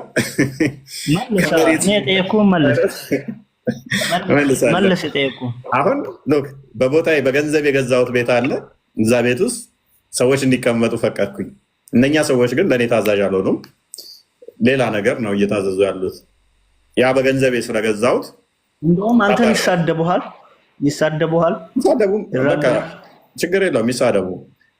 አባረርኳቸው። እሺ አሁን ኤግዛምፕሉን ለምን የተጠቀምከው? ምድር የአላህ ናት አይደል? ለሙሐመድ ምድር የፈጣሪ ናት ብለህ ታምናለህ? አምናለሁ። በቃ ፈጣሪ ደግሞ እሱን አልታዘዝም ሲሉ ከዛ ምድር አባረራቸው። ቀደም አንተ ከቤቱ እንዳባረርካቸው። ከአላህ ጋር ማንም አይመሳሰልም ምድር። ስለዚህ ሙሐመድ ነች። ስለዚህ እነኚህ ሰዎች ሙሐመድን ነቢ ካላሉ፣ አላህን አምላካችን ካላሉ፣ ስለዚህ እናንተ ታጸዷቸዋላችሁ።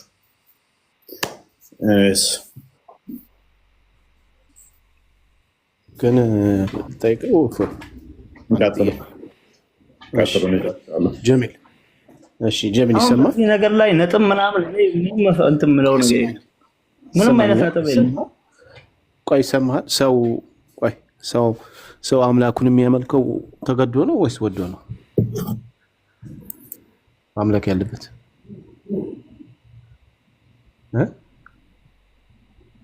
ጌታውን ማምለክ ያለበት ተገዶ ነው ወዶ ነው ማምለክ ያለበት? ምን ብዬ ልመልስልህ? መልስ አንድ ሰው ወይ ወዶ ነው ወይ ተገዶ ነው በለኝ። አንድ ሰው ጌታውን የሚያመልከው በነፃ ፈቃዱ ነው የሚያመልከው ወይስ በቃ ዝም ብሎ እንደ ሮቦት ግዴታ ማምለክ አለበት ተገዶ ነው? እሱን መልስልኝ። ንግግር በፈቃዱ ነው የሚያመልከው። አስረዳህ። በፈቃድ ስለዚህ በፈቃድ ከሆነ ፈቃዱ መጠበቅ አለበት። አንድ ሰው አላህን ፈልጎ ወዶ ካመለከው በሚቀጥለው ዓመት ለሚቀጥለው ቤቱ መስራት አለበት ምድር ላይ። በዛኛው ዓለም ላይ መልካም ነገር ያገኛል አይደል? እዚህ ምድር ላይ የመጣው ለሚቀጥለው ቤት ልሰራ ነው አይደል? የፈተና ቦታ ነች አይደል? እቺ አሁንም እኮ ከፈቃዱ አልወጣም። ቆይስ መልስልኝ፣ የጠየቅኩህ መልስልኝ። እዚህ ምድር ላይ የመጣችሁት ለፈተና ነው አይደል?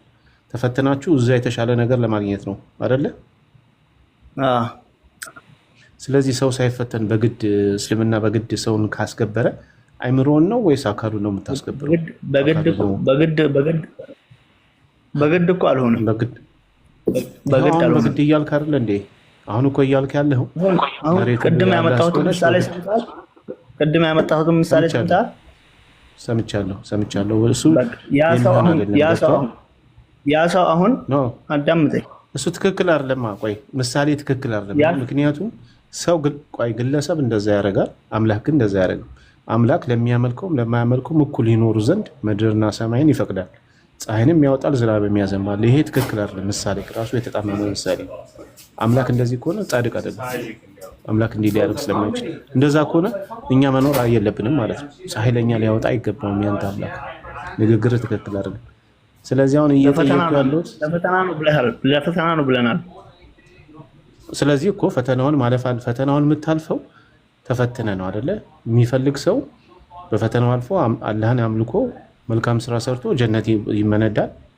መልካም ስራ ያልሰራ ደግሞ በስራው ደግሞ ጀሃነም ይመነዳል አይደል? ስለዚህ እቺ ምድር የፈተና ከሆነች ለምንድን ነው ታዲያ የአላህና የነብዩ ብቻ ነው ሊባል የሚችለው? ሌሎቹ መኖር የሚከለከሉት ለምንድን ነው?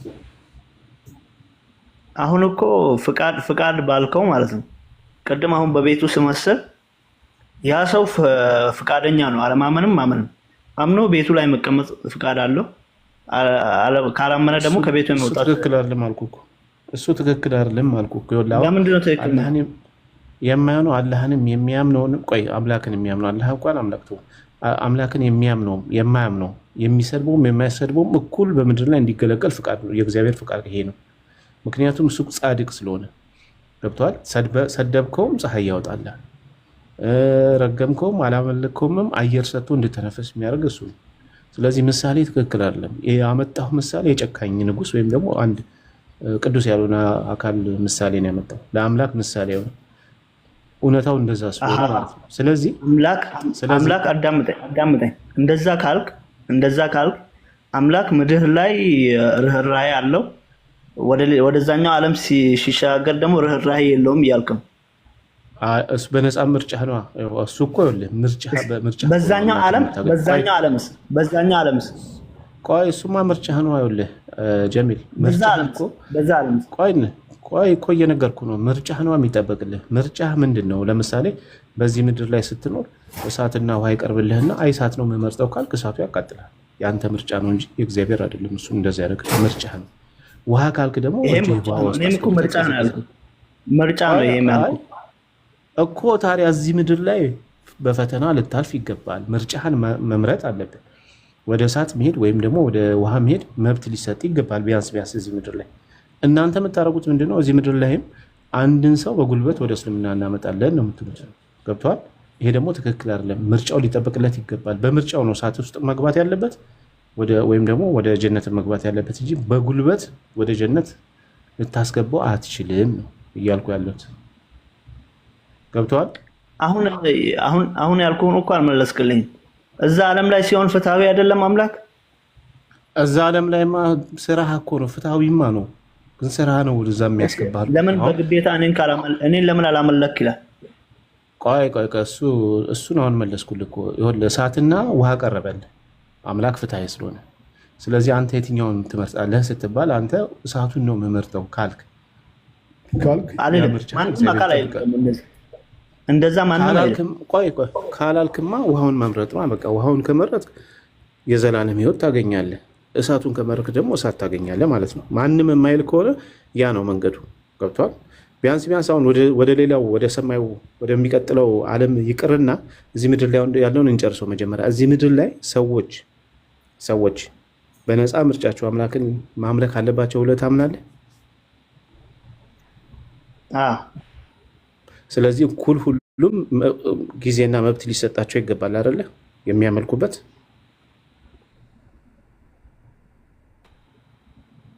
መብታቸው የተጠበቀ ነው። ግን አሁን ባልኩ ነው መብታቸው ከተጠበቀ ታዲያ ለምንድን ነው የምትገሉት? ለምሳሌ መሐመድ ከሙስሊም በስተቀር በዚህ ምድር ላይ መኖር አይችልም በጠቅላላ ብሎ ተናግሯል ሐዲስ ላይ። ስለዚህ የሰው መብት መንፈግ አይደለም? ይህ አሁን ምርጫ ተቀርቧል። መጀመሪያ ወደ እስልምና ተጠርተዋል፣ እንዲመርጡ ተደርገዋል። እስልምናን ተቀበሉ ወይንም ደግሞ ጦርነት እናወጃለን። ሁለት ምርጫ ነው፣ እስልምና መቀበል ወይም ደግሞ ጦርነት ማወጅ። እስልምና ስጋን አካልን ሊገዛ እንጂ አይምሮን ሊገዛ አይችልም። በጉልበት ቢያስገብር አካልን ነው እንጂ አይምሮን አይደለም። እኔ ያልኩ እኩል ምርጫ ከተሰጣቸው እስልምናን ትሰብካለህ፣ ሌላውም ይሰብካል። ከዛ በኋላ ለሚቀጥለው ዓመት ለመረጥከው ወይ ደግሞ ለሚቀጥለው ህይወት እሳት ከመረጥ እሳትን ይሰጣል አምላክህ ማለት ነው። አላህን ከመረጥክ ደግሞ የሚገባህን ይሰጣል። ስለዚህ እኩል ምርጫ ላይ ምድር ላይ ለሁሉም ሊሰጣቸው ይገባል የሚለውን ቅድም ተስማምተን ነበር። አሁን ለምን ወደ ኋላ ትመለሳለህ? እኔ አሁን ምርጫ ይነፈጋል አላልኩም እኮ። ግን ምርጫ ተሰጣቸውም እኮ በሰይፍ እኮ ስለሙ እያላቸው እኮ ነው። በሰይፍ ስለሙ በግድ አላህን ተገዙ እያላቸው ነው መሐመድ። አይ አንደኛ ለይሁዳና ለነሳራ ጁዚያ ምናምን አለው። ለሌላ አካላቶች ደግሞ ሁለት ምርጫ አላቸው። አንደኛው ምንድነው? እስልምና እሱ ሐዲስ ይጋጫል። ለምሳሌ እንትና ክርስቲያን አንዴ ክፈትለት 1767 ሳይ ሙስሊም ኤ ላይ ከሙስሊም በስተቀር መኖር አይችልም ይላል መሐመድ። ሙስሊም ብቻ ነው መኖር የሚችለው ምድር ላይ ይላል። እሺ ምን ትለዋለህ? እስኪ ፈትለት 1767 ኤ ላይ ይሁዳና ነሳራዎች ይከሰሳሉ፣ ተነጥለው ይወጣሉ። አይቻልም ነው የሚለው። ቆይ እሱ ሐዲሱም ስለሚገዛጭ ይሄን አንብቦና ከዚህ ቁርአን ላይ حتى يعطوا الجزية عن يد وهم صاغرون ከሐዲሱ አንፃር መልስልኝ። ቆይ ጀሚል ከሐዲሱ አንፃር መልስልኝ። ሌላ ቦታ አትሂድ። አሁን ይኸው አንብብ።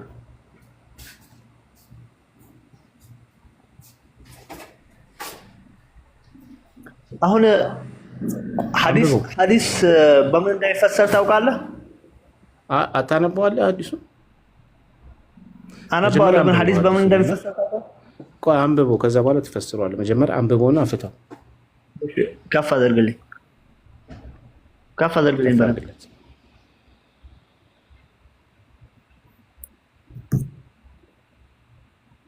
سمعت رسول الله صلى الله عليه وسلم يقول لأخرجن اليهود والنصارى من جزيرة العرب حتى لا أدع إلا مسلما.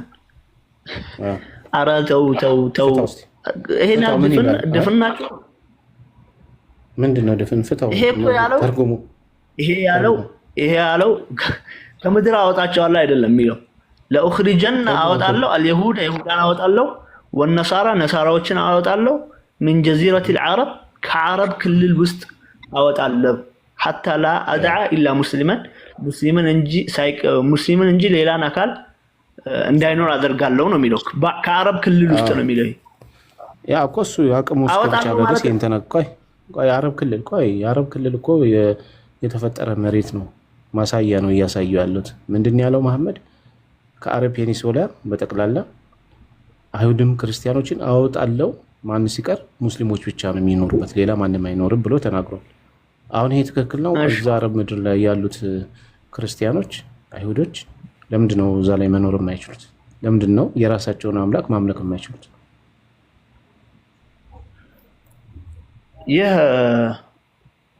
ካፍሮች ከዛ አውጣ የሚል ትእዛዝ ከአላህ ስለመጣላቸው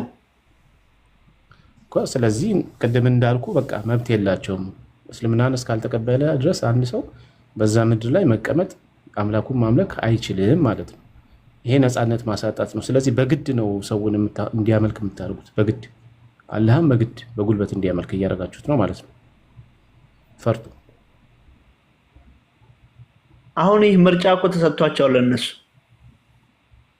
ምንድነው ምርጫ የሚሰጣቸው ምርጫ እኮ ሰላም ነው አልሰልምም አሉ አንፈልግም አሉ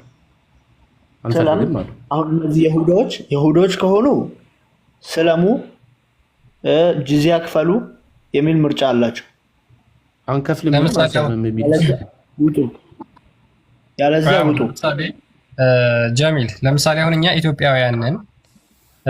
ኢትዮጵያውያን በሀገራቸው የፈለጉትን ማምለክ ይችላሉ አንድ ሰው ሁሉ ሀሳብ ማስተናገድ ይችላል ከአንድ ሰው ጋር ማውራት ያለብኝ ቀጥል እሺ ቢኒ አስጨርስ እሺ ላስጨርስና ትቀጥላለህ ከነሱ ጋር እሺ ለማንኛውም ጀሚል አንተ እያልክ ያለው ቅድም ማንንም ሰው ተገዶ አይደለም ማምለክ ያለበት አልክ አሁን አስገዳጅ ሁኔታ ታስቀምጣላችሁ ማለት ነው አንደኛ ስለሙ ሁለተኛ ጂዚያ ክፈሉ ይሄን ሁሉ አንፈልግም ካሉ ግን ጦርነት ከፍተ በግድ አላህን እንዲያመልኩ ታደርጋለህ ሳይፈልጉ በግድ ስለዚህ አላህ በግድ ነው የሚመለከው ቅድም ነፃ ፈቃድ አለው ብለህ ነበር ይሄ ሁለት ፈቃድ አደረገልን ፈቃድ አድርጎልሃል አይደል ነፃ ፈቃዳቸው አልተጠበቀም አህል ፈቃድ አልተሰጣቸውም ግዳጅ ነው የተጣለባቸው ግዳጅ ይሄን ተቀበሉ አለዛ ጦርነት ከዛ በጦርነት ተገደው አላህን እንዲያመልኩ የተደረጉት እሺ ነፃ ፈቃዳቸው የታለ እነዚህ ሰዎች እስልምናን ተቀበሉ ይሄ አሁን ሁለት ፈቃድ አይደለም ከሀገር ማስወጣት መውጣት ይችላል ሁለት ፈቃድ አላልኩም እኔ ነፃ ፈቃድ ነው ያልኩት መውጣት ትችላላችሁ አዳምጠኝ መውጣት ትችላላችሁ ከዚህ እሱ ነፃ ፈቃድ አይደለም ግዳጅ ነው የሚባለው ጀሚል አማርኛ ትችላለህ ግዳጅና ነፃ ፈቃድ ያውቅ አንተ በነፃነት አምላክን ማምለክ ነውና ተገደ ማምለክ ይለያያል ይሄ ሁለቱም ምርጫ ግዳጅ ነው አንደኛ አምልኩ ነው ሁለተኛ ጂዚያ ክፈል ነው ሶስተኛ ደግሞ ከሀገር ውጡ ነው ይሄ አስገዳጅ ነው እንጂ ፈቃድ አይደለም ነፃ ፈቃድ አይደለም አስገዳጅ ነው ስለዚህ የታለ ነፃ ፈቃዳቸው እነዚህ ሰዎች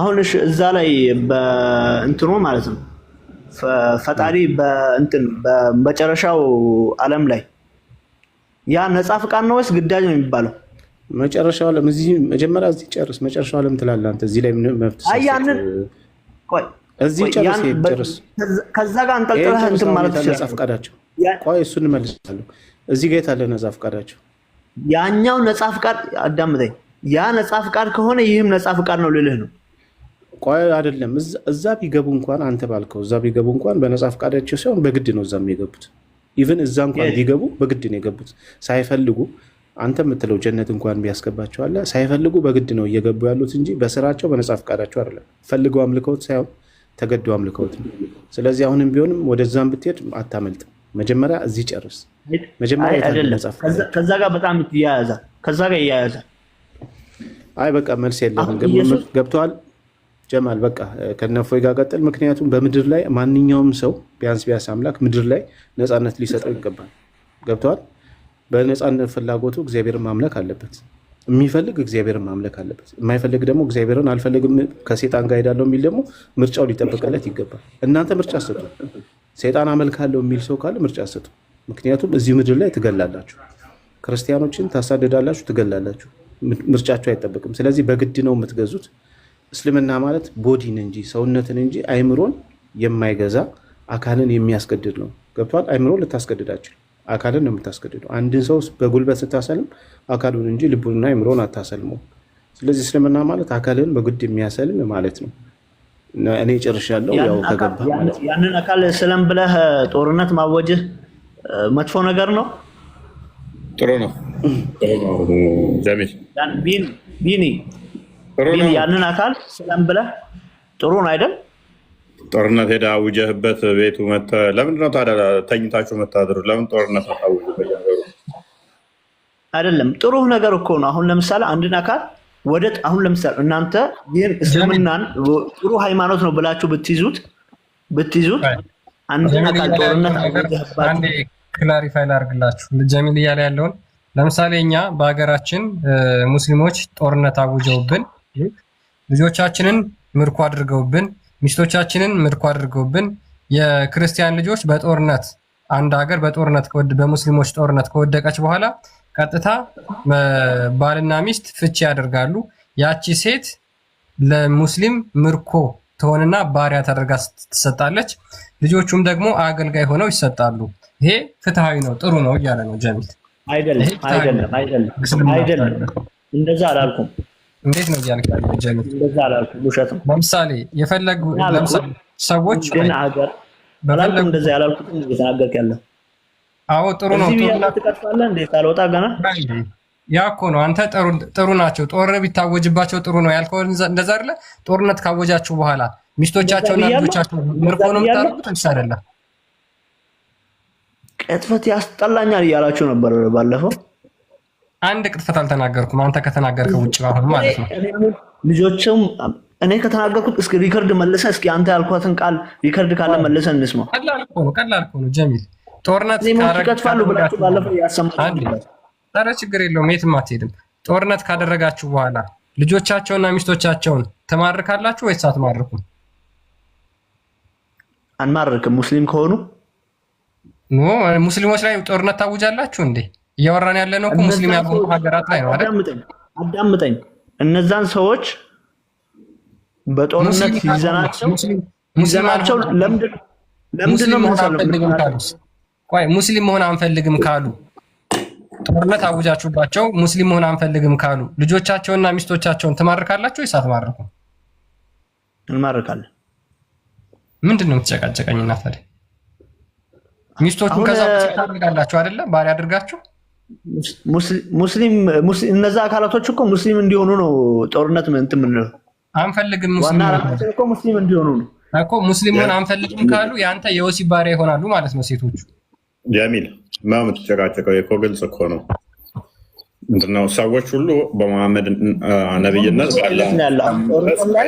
ማርከን ራሱ በስም ብሎ የምንለቃቸው አሉ ምንም ሳይደረጉ።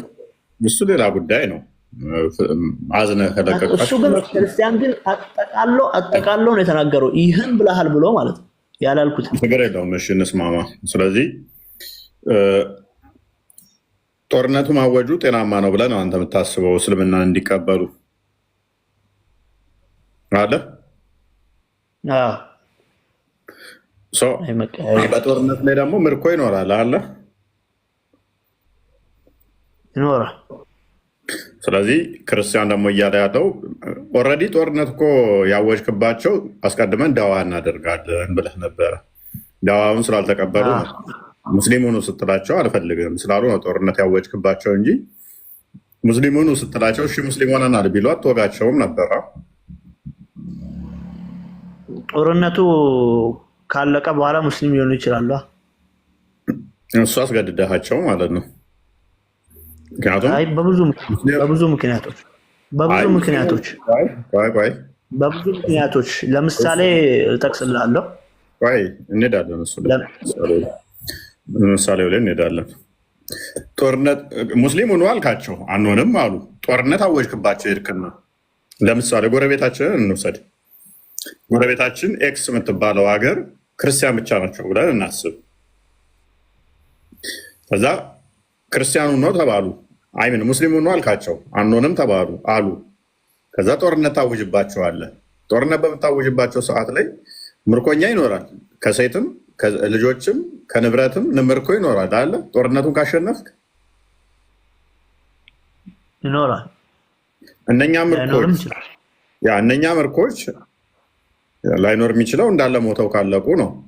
እነኛ ምርኮች በአንተ ጋርዲያ የምትሆነው አንተ ነው አለ። ለእነኛ ከፈለክ ልትሰጣቸው ትችላለህ ለሌላ አካል፣ ከፈለክ ልሸጣቸው ትችላለህ፣ ትፈለክ ለራስ ልወስዳቸው ትችላለህ።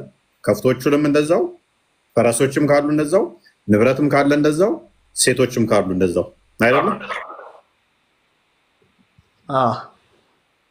ስለዚህ እንደ ክርስቲያን ቀደም ክርስቲያን ያለ እኛ ክርስቲያኖች ለምሳሌ ልጆቻችንም ተዋግተህ ሚስቶቻችንን ልቀማን ትችላለህ፣ እህቶቻችንን ልወስድብን ትችላለህ ሲልህ እኮ ይሄ እኮ ነው። ፈርቶ ነው ሊያገባ ብሎ ጀሚል አይምርም ሚስቴን ይቀማኛል ጦርነት ካወጀብኝ ብሎ ነው። እሱ ጠቅልሎ ነው ያላልኩትን ነገር ያለ። ያው ጦርነት ከታወጀና አይቀርም ሁላችንም ይወሰድብናል። ቃል ሚዩትን አትሰማም ከስር ላለ። ስለዚህ ሁላችንንም እኮ የሚያካትት ነው። እውነቱን እኮ ነው። ካዳ ኤኒዌይስ ይብቃን ለዛሬ አይመስላችሁም? ያ ለዛሬ ብቃን። እኔ እንዳጠቃላይ ጠቅለል አድርጌ ነው ተናገርኩት።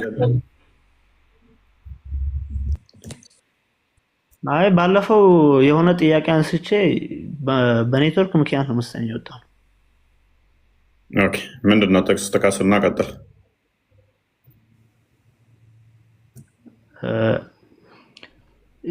የዛኔም ጥቅስ ጥቀስ ብለኸኝ ነበር፣ ግን ጥቅስ ማርቆስ ይመስለኛል። ማርቆስ 15 ላይ ማርቆስ 15 ላይ ምን ኢየሱስን እንደገደሉት ምናምን ይናገራል አይደል? እሺ ክፈትለት ክርስቲያን።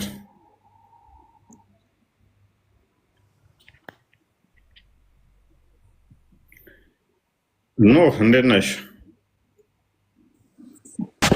ወይ ሰላም ብያለሁ። እንዴት ነው?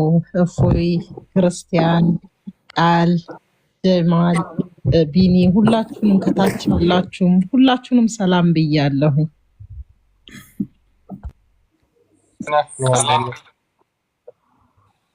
አለን እግዚአብሔር ይመስገን። እዚህ ጋር ስለ ክርስቶስ አገዳደል ምናምን ይናገራል አይደል? ኦኬ ምን ይላል? እስኪ ከፍ አድርግልኝ ትንሽ።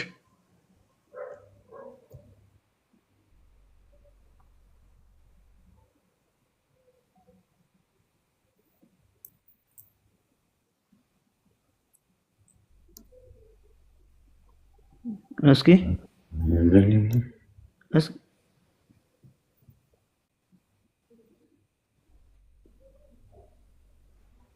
ይኸው እዚህ ጋር ቀይ ልብስም አለበሱት። የታለ አሁን ቀይ ልብስ አለበሱት? አው ቀይ ልብስም አለበሱት፣ የእሾህ አካሊምም ጎንጉነው ደፉበት የሚለው ጥቅስ ማለት ነው። እሺ እየሰማ አይደለም? ይሰማል። ስለዚህ ጥቅስ ነው። ጥቅሱ ምን ሆነ? እነዚህ አካላቶች አይሰማም? የተቆራረጠ ነው። ያንተ እየተሰማኝ አይደለም። ለኔ እየተሰማኝ ነው። አይሰማም? ለኔ ይሰማኛል። ይሰማል። እነዚህ አካላቶች ይህን ስራ ሲሰሩበት ኢየሱስ ይወድ ነበር ይህን ስራቸውን? ይህንን እኮ ተመልሰንል ነበረ። ምግባራቸው ምን እንደሆነ ደጋግመን አውለታ መልሼልሃለሁ። ምግባራቸው ትክክል አይደለም። ሰዎቹ ያደረጉት ምንድነው? ቅድም አይሁዳዊቷም የጠየቀችኝ ማለት ነው። አልመለስም። ክርስቲያን ቀጥልለት ወይም ቢን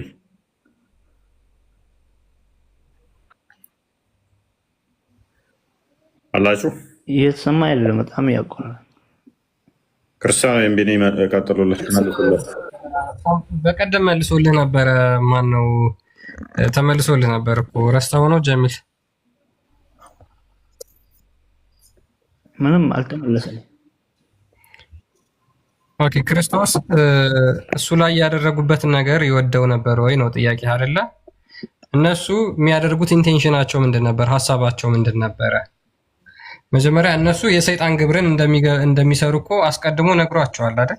እሱ ራሱ በተደጋጋሚ ይነግራቸዋል። እናንተ የአባታችሁን የዲያብሎስን ስራ ታደርጋላችሁ አይደል ያላቸው። ስለዚህ እነሱ የሚያደርጉት የዲያብሎስን ስራ ነው። ሲዋሹ፣ ሰው ሲገሉ፣ ሲሰርቁ እንዳለ ስራቸውን በሙሉ ይቃወመው ነበረ። ስለዚህ የእነሱን ስራ ሙሉ ለሙሉ ክርስቶስ ይቃወመዋል እንጂ እነሱ የሚያደርጉትን ነገር ያንን የሰይጣን ስራ በሙሉ አይቀበለውም። እናንተ ዓለም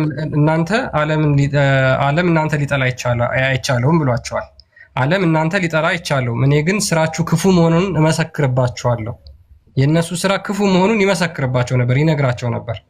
ስለዚህ በፍጹም በየትኛው መስፈርት እሱ የእነሱን ስራ ተቀብሎ እየሰማሁ ያለሁት ነፍሰ ገዳዮች ናቸው፣ እነሱ ውሸታሞች ናቸው፣ አጭበርባሪዎች ናቸው፣ ይሰርቃሉ፣ ይዋሻሉ። ይሄንን ስራቸውን ሊወድላቸው አይችልም። ለምሳሌ ይሁዳ ክርስቶስ ኢየሱስን እኮ ሸጦት ነው አይደለ? ይሄንን ክርስቶስ አይወደውም። ይሄንን ክርስቶስ አይወደውም። ክርስቶስ ሌብነትን አይወድም። ክርስቶስ ስርቆትን አይወድም።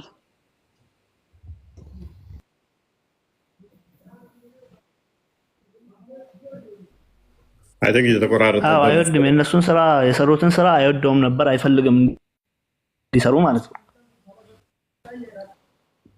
ግን ግዴታ ያንን እንዲሰሩ አይፈልግም ነበር ማለት ነው። ሰዎቹ የሚያደርጉት ምንድነው? እሱ የሰይጣንን ስራ ነው። የሰይጣንን ስራ ነው የሚያደርጉት። ልክ ለምሳሌ የሰይጣንን ስራ የሚያደርጉ ከሆነ ደግሞ ያ የሰይጣንን ስራ ሊያፈርስ የመጣው እርሱ የአብ ልጅ ወልድ ነው።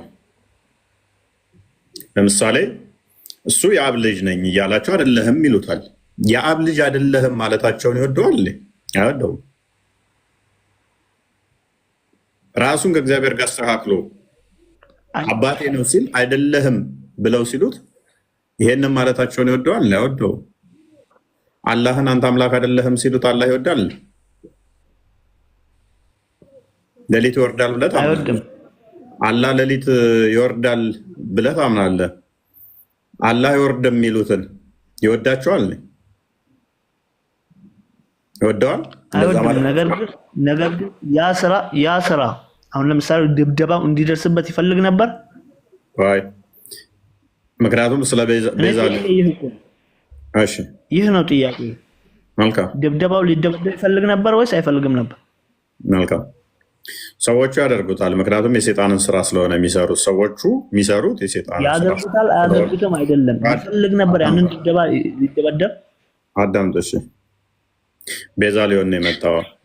ቤዛ ሊሆን ስለመጣ ካሳ ሊክስ ስለመጣ ሰዎቹ ይሄንን ያደርጋሉ። የሚያደርጉት ለምንድን ነው? እሱ የሰይጣን ልጆች ስለሆኑ የሰይጣንን ግብር የሚያስፈጽሙ ስለሆኑ፣ እሱ ደግሞ የመጣው ቤዛ ሊሆን ነሰሰርሊ ስለ ሁሉ አንዱ ሞት አይደለ፣ ስለ ሌሎች ቤዛ ሊሆን ስለመጣ ህይወትን ሊሰጥ ስለመጣ ነሰሰርሊ እነኛ ይገሉታል። የሚገሉበት ምክንያት ግን ምንድነው? እሱ ድነት እንድናገኝበት አይደለም። እነሱ ይህን የሚያደርጉት እሱ ላይ የሚደረገውን ይጠላዋል አይጠላውም አይደለም። ዋናው ሰዎች ሁሉ በሰው ላይ የሚያደርጉትን በማንም ላይ የሚያደርጉትን ክርስቶስ ይወደዋል አይወድም? እኔም መምታት ማለት እኮ ክርስቶስ መንካት ነው።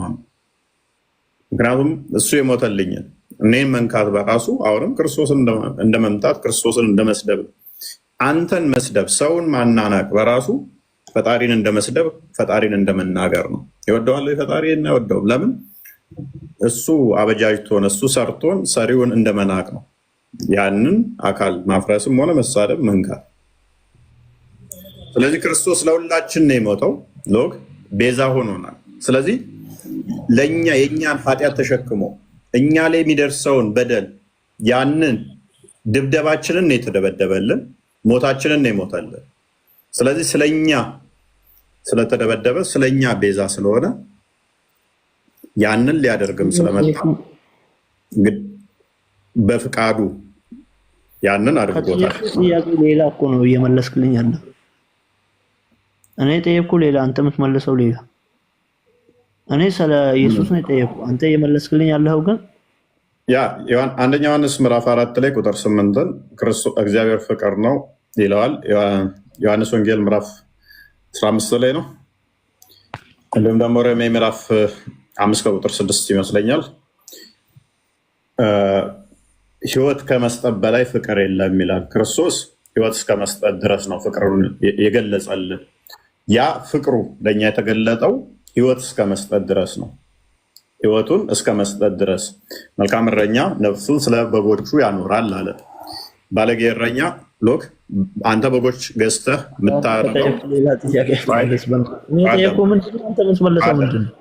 እረኛችን ምን አይነት እንደሆነ ላሳየ ነው። ያ መሞቱ እንዴት ነው የሚለውን ላሳየ። በደንብ አሁን አስተውል። መልካም እረኛ ስለ በጎቹ ነፍሱን ያኖራል አለ። ስለኛ ሲል ክርስቶስ ይሞታል። ስለኛ ሲል ክርስቶስ ሞቷል። መልካም እረኛ ስለሆነ ማለት ነው። በጎች እናንተ የምታረቡት አርብታችሁ አስብታችሁ ከዛ አርዳችሁ ልበሏቸው ነው፣ ወይንም ሸጣችሁ ልለብሱባቸው ነው። ክርስቶስ ግን ስለ በጎቹ ራሱ ነፍሱን አሳልፎ የሰጠ እንጂ በጎቹን አርዶ የሚበላ አይደለም። ስለ በጎቹ ምን የሆነ ነው? ምግብ የሆነ ነው። እርሱ ወይን ነው። ዮሐንስ ወንጌል ምዕራፍ 15 ላይ ቁጥር 1 እንደሚናገረው፣ ማቴዎስ ወንጌል ምዕራፍ 26 ከቁጥር 26 እስከ 29። ስለዚህ በደንብ አስተውሉ። ስለ በጎቹ ምግብ የሚሆን ነው። በፍቃዱ ነው ይህን ያደረገው። ወዶ ነው ይህን ያደረገው፣ ተገዶ አይደለም። መመታቱ፣ መደብደቡ ይህንን በፍቃዱ ስለኛ ለቤዛነት ያደረገው ነው። ለቤዛነት ያደረገው ነው። ሰዎቹ በሞት እሱን የሚያስወግዱ ስለመሰላቸው እሱ ደግሞ በሞት ህይወትን ሰጠን፣ መልካም እረኛ ስለሆነ። በተቃራኒው ግን አንድ አዲስ እንመልከት። አንድ የክርስቲያን ትከፍትልኛለህ? አንድ አዲስ ለሚቼክ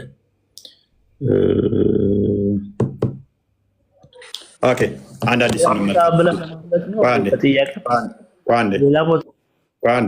ቡሃሪ ሙስሊም 1789 ክርስቶስ ስለሁላችን ዮሐንስ ወንጌል ምዕራፍ 10 አንብበው። እነኛ ምግባራቸው የሰይጣን ተግባር ነው የሚያደርጉት። በሚገባ የሰይጣንን ተግባር ነው የሚያደርጉት። የሰይጣንን ተግባር ነው የሚያደርጉት። ሰዎች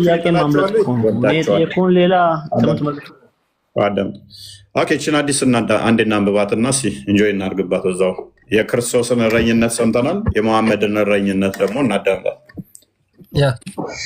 ሙሐመድ እንዴት ነበር የሚያዝነው ጠባቂነቱ ለተከታዮች የሚለውን እንመልከት። አንዴ ሳሂህ ሙስሊም 1789 ላይ የሚገኝ ሀዲስ ነው።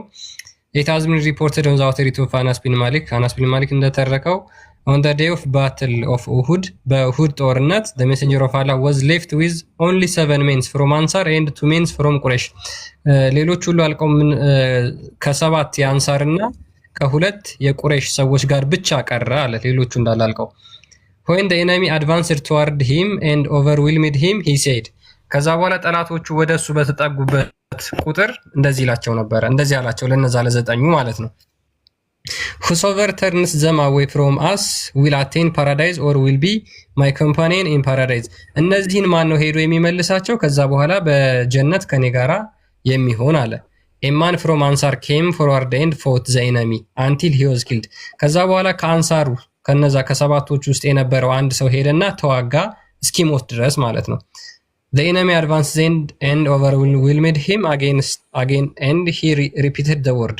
ከዛ በኋላ ያንን ከገደሉት በኋላ ጠላቶቹ እንደገና ወደ መሐመድ መጠጋት ጀመሩ። በዛም ጊዜ መሐመድ እንደገና ያንን ነገር ተናገረ።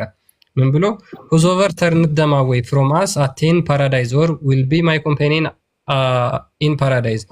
እነዚህን ማን ነው ሄዶ የሚዋጋልና የሚመልሳቸው? ከዛ በኋላ ደግሞ በገነት ከኔ ጋራ የሚሆን አላቸው። እንደገና አንዱ ሄዶ ሞተ፣ ለሁለተኛው እንደዛ አለ። ኤማን ፍሮም አንሳር አንዴ ጀሚል ፕሊስ። ኤማን ፍሮም አንሳር ኬም ፎርዋርድ ኤንድ ፎት አንቲል ሂ ዋዝ ኪልድ። ከዛ በኋላ ከቀሩት ከስድስቱ ውስጥ አንዱ ሄዶ ተዋጋና እሱም ሞተ። ዲስ ስቴት ኮንቲኒውድ አንቲል ዘ ሰቨን አንሳር ወር ኪልድ። ከዛ በኋላ ሰባቱም የአንሳር ሰዎች እስኪገደሉ ድረስ ሙሐመድ ይሄንን ነገር ተናገረ። ናው ዘ ሜሴንጀር ኦፍ አላህ ሴድ ቱ። ከዛ በኋላ የአላህ መልእክተኛ ለቀሩት ለሁለቱ ቁረይሾች እንደዚህ አላቸው፣ ዊ ሃቭ ናት ደን ጀስቲስ ቱ አወር ኮምፓኒየን። ዛሬ በሰሃቦቼ ላይ ጥሩ ነገር ፍትሃዊ ነገር አላደረኩም አላቸው። ኦኬ በሽር በደንብ አስተውል። 9 ነበሩ፣ 7ቱ አንሳሪ ናቸው። ሙሐመድ እንግዲህ ጠባቂ እረኛ ነው አይደል? ለኡመቱ ክርስቶስ መልካም እረኛ ነፍሱን ስለ በጎቹ ያኖራል፣ ከተኩላ ይጠብቃል። መልካም እረኛ አለ። ሌባ ወንበዴ እረኛ ግን ራሱ ይደበቅና ተኩላ ሲመጣ በጎቹን ያስበላል አለ። ይኸው እንዴት አደረገ ሙሐመድ? ጠላት ሲመጣ እሱ ተደብቆ ጠላትን ማንም ይመልስልኝ አለው። ገነት ትገባና ከኔ ጋር ጓደኛ ትሆናለህ አለው። ሲሄድ ተገደለ ጠላቱ። ሁለተኛውንም አሁን ምን አለው? አሁንስ ከእናንተ አንዱ ሄዶ ማነው ጠላትን የሚያባርር? በገነት ከኔ ጋር ትሆናላችሁ አላቸው። ሲሄድ ያኛውም ተገደለ። ሶስተኛውንም አለው። ሶስተኛውም ሲሄድ ተገደለ። አራተኛው ማሜ ተደብቆ ለራሱ ጓደኞች ነቢዩ አዳምጥ በስነስርዓት አውራ ስጥ። እሺ ሶሪ። ስለዚህ ሙሐመድ እዛው ተደብቆ ምን ያደርጋል? ከኔ ጋር ገነት ትሆናላችሁ ሂዱና ጠላትን አባሩ ይላቸዋል። ሶስተኛም ሄደ ተገደለ። አራተኛም ሄደ ተገደለ። አምስተኛም ሄደ ተገደለ። ስድስተኛ ከኔ ጋር ገነት እንድትሆኑ ሄዶ ጠላት የሚያባርር አላቸው። ስድስተኛም ሄደ ተገደለ። ሰባተኛም አንሳሮች አለቁ ተገለው። ከዛ መጨረሻ ላይ ምን ይላል? ተገለው ካስጨረሰ በኋላ ዛሬ ፍትህ አላደረግንም ይላል። ስለዚህ ይሄንን ማድረጉ ጤናማ ነው? አሁን ከኔ ጥያቄ ጋር ምንድን ነው የተያያዘው? ይሄ ትክክል ነው። ይህ ደግሞ ለምን በለኝ ላሳየ ዮሐንስ ወንጌል ምዕራፍ 10ን ክፈትልኝ። ኔን አዳምጥ። ዮሐንስ ወንጌል ምዕራፍ 10 አዳምጥ። የእኛ እረኛችን ደግሞ እንዴት እንደሚጠብቀን ላሳየ አንተን ልሰማ እኮ አዳምጣ በጥቅስ። ስለዚህ ተስማማን አንተ ላይ አይደለም። እውነት እውነት እላችኋለሁ ወደ በጎች በረት የማይገባ አዳምጣ። ነቢዩ ጋር ልታመሳስል ነው? አዳምጥ አይደለም ከነቢዩ ጋር ልታመሳስል ጌታ ብለህ የምታስበው? አዳምጥ። ኦኬ። እውነት እውነት እላችኋለሁ በበጉ የማይገባ በሌላ መንገድ ግን የሚመጣ እርሱ ሌባ ወንበዴ ነው። በበር ማይገባ ሌባ ወንበዴ ነው። በበሩ የሚገባ ግን የበጎች እረኛ ነው። እውነተኛ እረኛ እንዴት እንደሆነ ቁጥር 15 አካባቢ አድርገው ሙሉውን እናንተ አንብቡት። ኦኬ መለስ አድርገው ቁጥር 12 መልካም እረኛ እኔ ነኝ አለ ክርስቶስ። መልካም እረኛ ነፍሱን ስለ በጎቹ ያኖራል አለ። በደንብ አስተውሉ። ነፍሱን ስለ በጎቹ መስጠት የሚችለው ማን ነው? መልካም እረኛ ነው። እሱ እያለ እረኛው እያለ በጎቹ አይደፈሩም፣ በጎቹ አይበሉም። መልካም እረኛ ጠባቂያችሁ ካለ ሴቶች ትክክለኛ ጠባቂ ካላችሁ እናንተ ማንም አይተናኮሳችሁም፣ ማንም አይነካችሁም። ራሱ ይሞታል እንጂ ስለእናንተ እረኛችሁ፣ ስለእናንተ ጠባቂያችሁ። ስለዚህ ክርስቶስ እውነተኛ የነፍሳችንም የስጋችንም ጠባቂ ነው። እውነተኛ እረኛ ስለሆነ እሱ ተደብቆ ሂዱ ተዋጉልኝ ሂዱ ምናምን አይልም። ነፍሱን ስለ በጎቹ በፍቃዱ ያኖረዋል። ሙሐመድ ምንድን ነው ያደረገው? እሱ ተደብቆ አስጨረሳቸው። ክርስቶስ ምን አለ? በግልጽ ሲነገር መልካም እረኛ ነፍሱን ስለ በጎቹ ያኖራል እንጂ በፍጹም ተኩላ ሲመጣ ሐሰተኛው እረኛ ምን ይሆናል?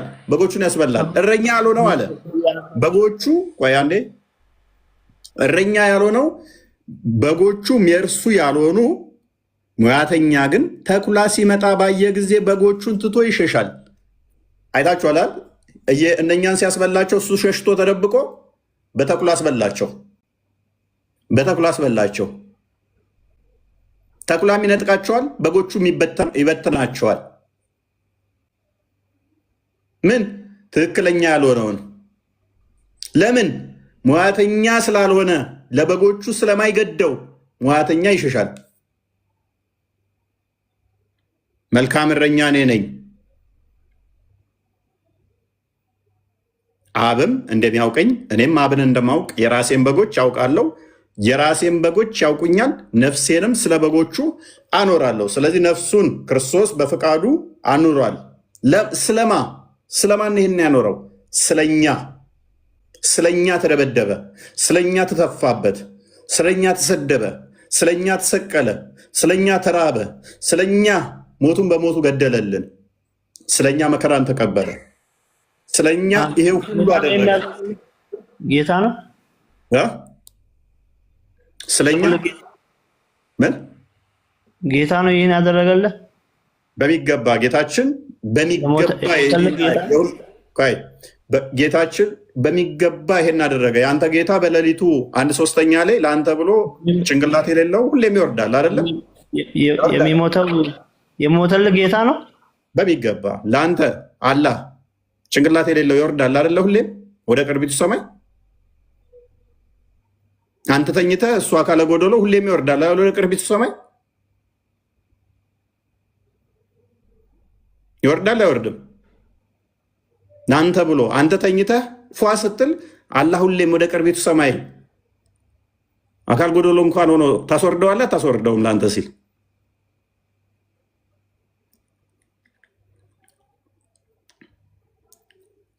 ወጣ ይ ኔትወርኩ መሰለኝ ጀሚል ኔትወርኩ እየያዘው ነበር። ቆይ ጣልቃ ትግቢ። ስለዚህ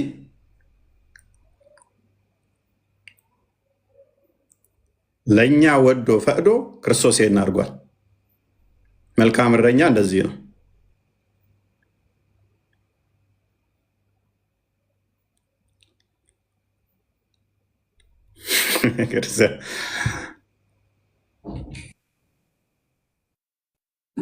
ሙሐመድ ሐሰተኛ መሆኑን የሚያመለክት ሐዲስ ነው ያሳየ ነው። እሱ ፈርቶ ሌሎቹን ልጆች አስበላል፣ ሌሎቹን ጓደኞቹን አስበላቸው ማለት ነው። ክርስቶስ ግን በፍጹም አሳልፎ አልሰጠንም። የስጋችንንም ነፍሳችንንም እሱ ነው የሚጠብቀው። ለዛም ነው እስከ መስቀል ድረስ የወደደን። ይህንን ሳናፍር ነው ኮንፌንስ የምንናገረው ማለት ነው። ክርስቶስ እረኛችን ነው፣ እሱ እንደተናገረው ማለት ነው። ደግሞም የምር አድርጎታል። አሁን ክርስቶስ ይህን ብቻ ተናግሮ ቆሟል?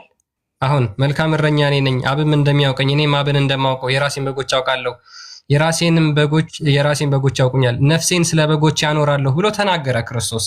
ይህንን ብቻ ተናግሮ እንኳን አላቆመም፣ ሰርቶት ነው ያሳየን። አያችሁ፣ ክርስቶስ በቃልም በተግባርም ነው ያሳየን። ፍቅሩን የገለጸው በዚህ ልክ ነው ማለት ነው። የሙሐመድስ ሄዶ አስጨረሰ፣ አስገደላቸው። 1፣ 2፣ 3፣ 4 እስከ 7 ያሉትን ጓደኞችን በሙሉ አስጨረሰና ይህ ዛሬ ተሳስቻለሁ፣ ፍትሃዊ ነገር አልሰራሁም አላቸው። እንደዚህ ነው ቁማር የሰራችሁ። እስልምና እንደዚህ ነው ቁማር የሚሰራችሁ ማለት ነው። ኤኒዌይስ ይህን ይመስላል። ዛሬ ይብቃን። ፎይ 6 ቀሩ። ትወጣላችሁ አትወጡም? ከቤቴ ተናደሩ። መልካም ምሽት።